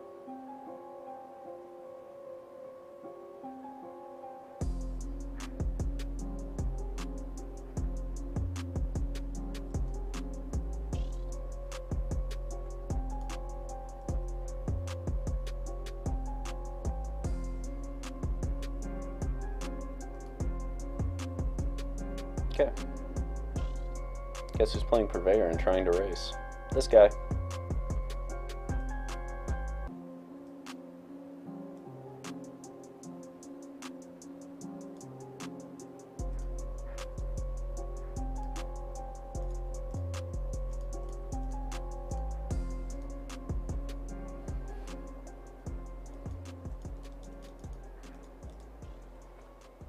Yeah, this dude knows he's about to have enough gas to blow me out, possibly in the same turn. That's all he really has to do. Yeah, like literally just sack those, make more things, sack those, make more things, win game. Sad state of affairs, but here we are. This is why when they get double brushstroke, it's not so great.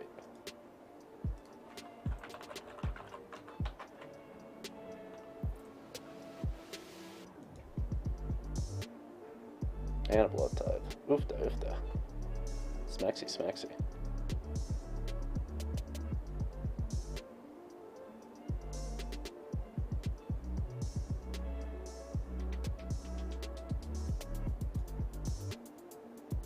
Alright, we smack him first.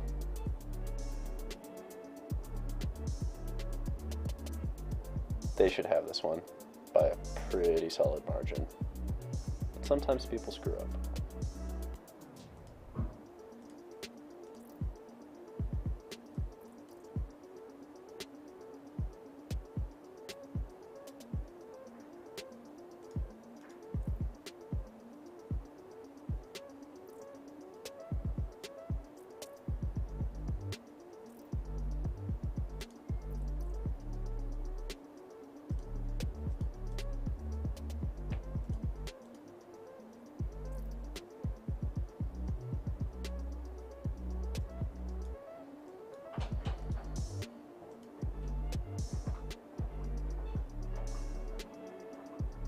Alright, you have nothing but lands. That's the plan. Literally no gas in the tank. That seems like gas.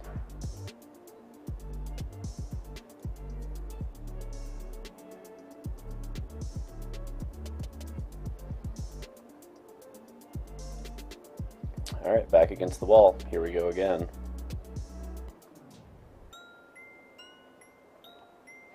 We'll let him use his time on this.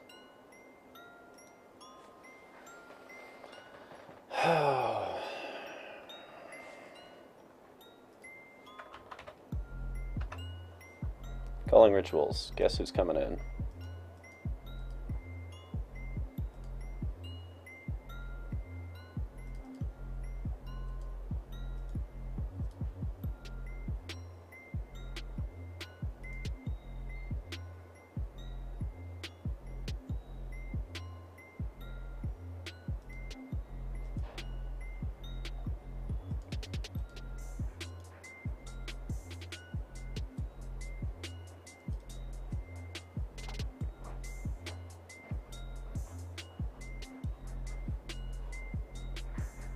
Do we even keep in any Blood Vial Purveyors? Card seems pretty meh.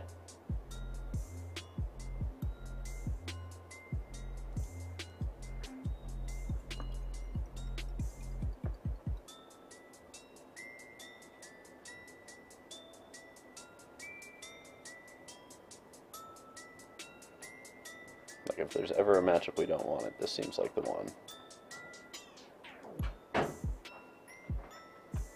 At the same time.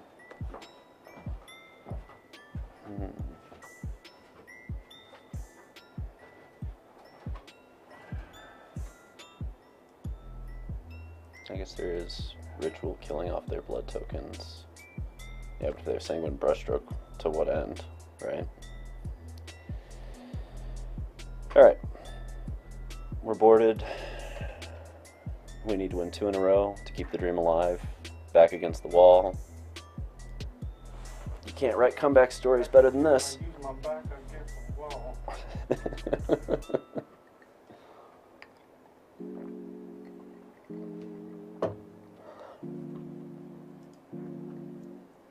That's not going to do it. Yeah, even with the painful bond and the scry, that's just too risky. That'll do. That'll do. Bloodthirsty actually is the one that goes back on this, I think.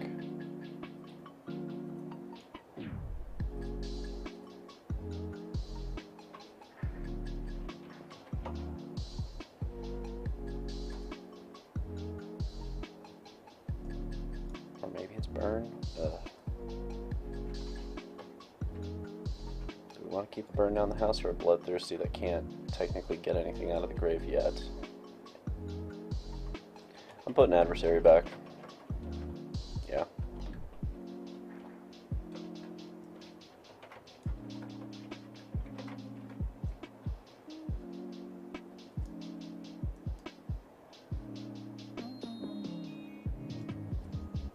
Okay.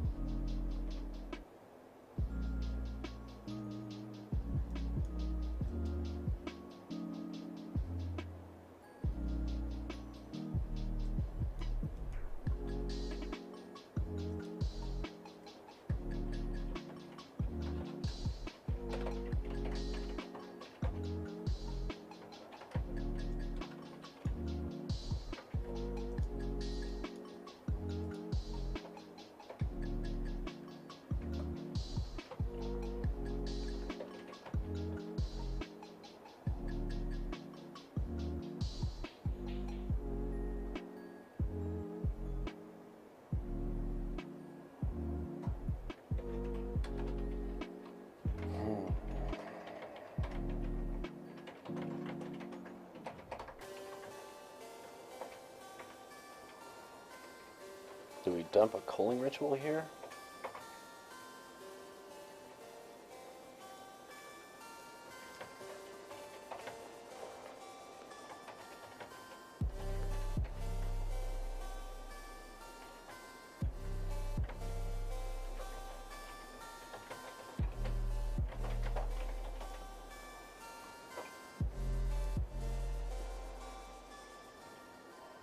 I don't think we need 2 rituals against them. I think we need to find some gas.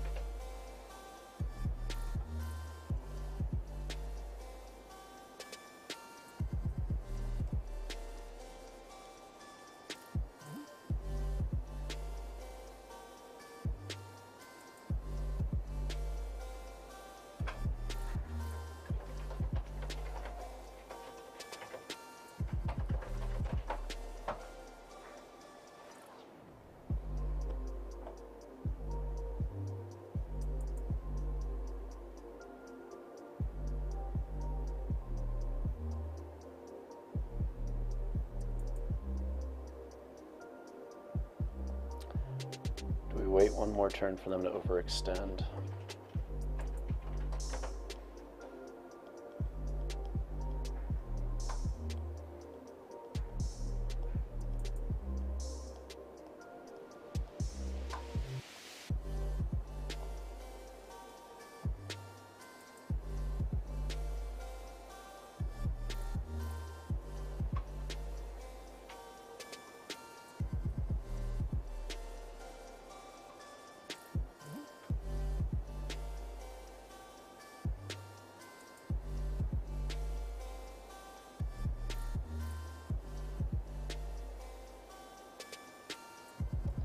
What's the play here?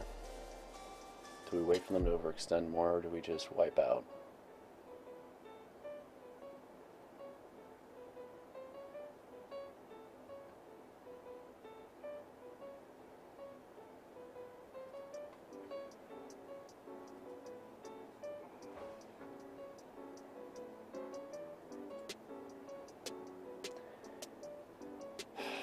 Gotta do something.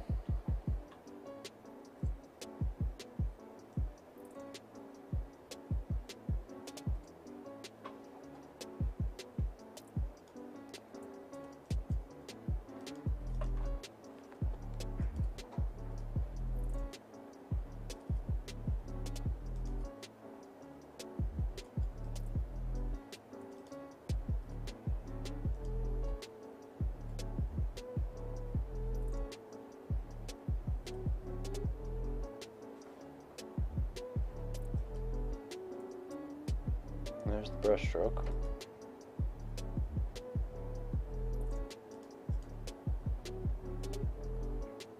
There's the anvil.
They have Aghanim's not Bloodthirsty Adversary.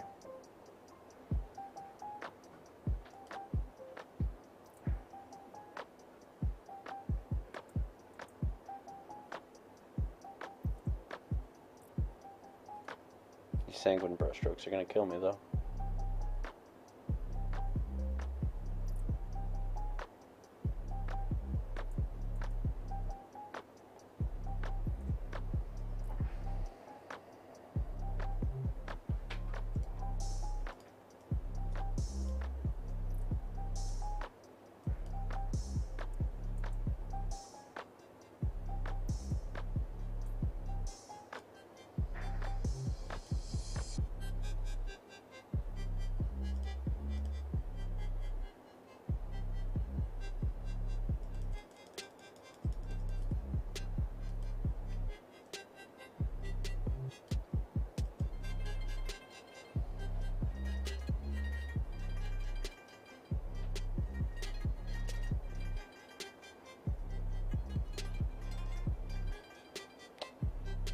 Pretty good.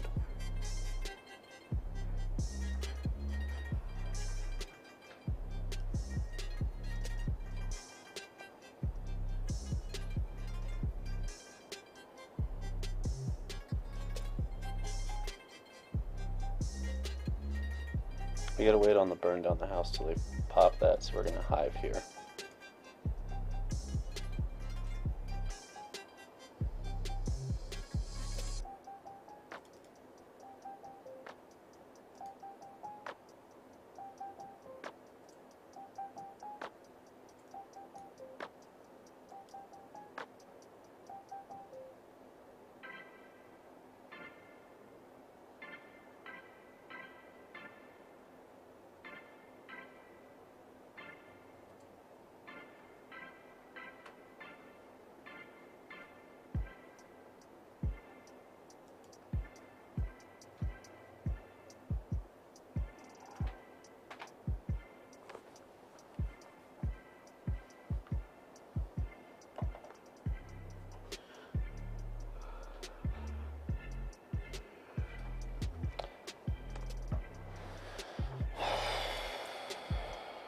Where's Cosmos Elixir when you need it?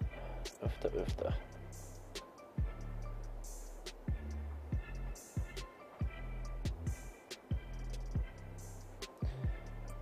Now, let's see. Problem we're running into here is if we swing with a man land, he's going to crack back with Hive, put me to 5, then it only takes 2 blood tokens to get there. Still, we have to have some faith that the Cosmos Elixir is coming our way.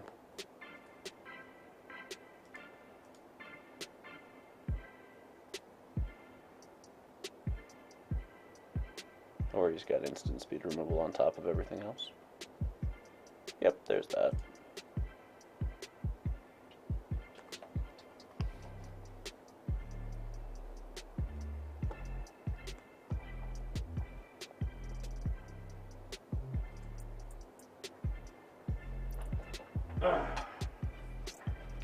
Cosmos Elixir, wherefore art thou? Tibble, oofta. Ruh-roh. We can kill it, thankfully. Oh, wait. But I think we have to do our own Tibble here.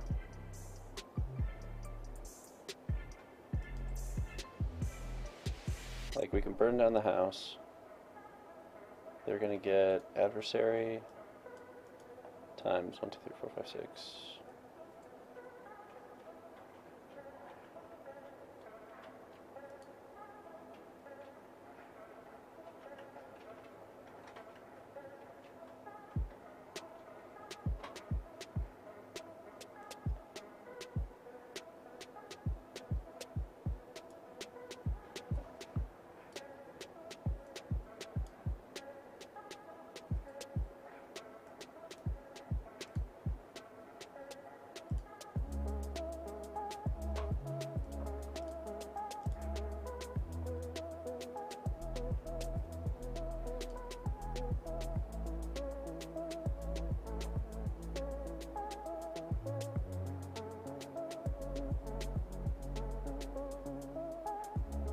Man, he had to hit Meat Hook and adversary off Tibble. Ugh, it's brutal.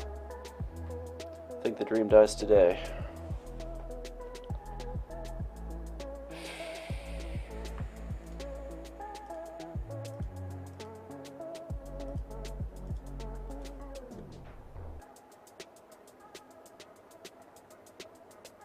So they go adversary, probably Painful Bond. Oh, City Stalker, even better.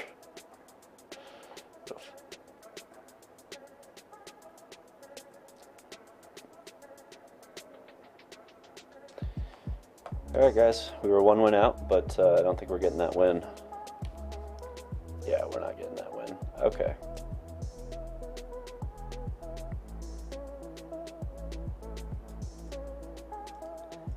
Well, that's how it goes sometimes.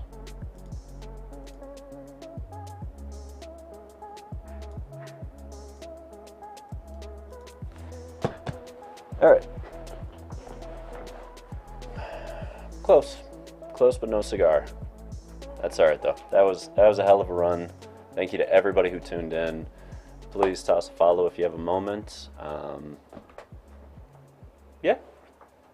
We'll be ready to rock this out next month, and we'll keep rocking it out. We'll have a good time. Thank you to everybody. Love to all of you. Love to all of you.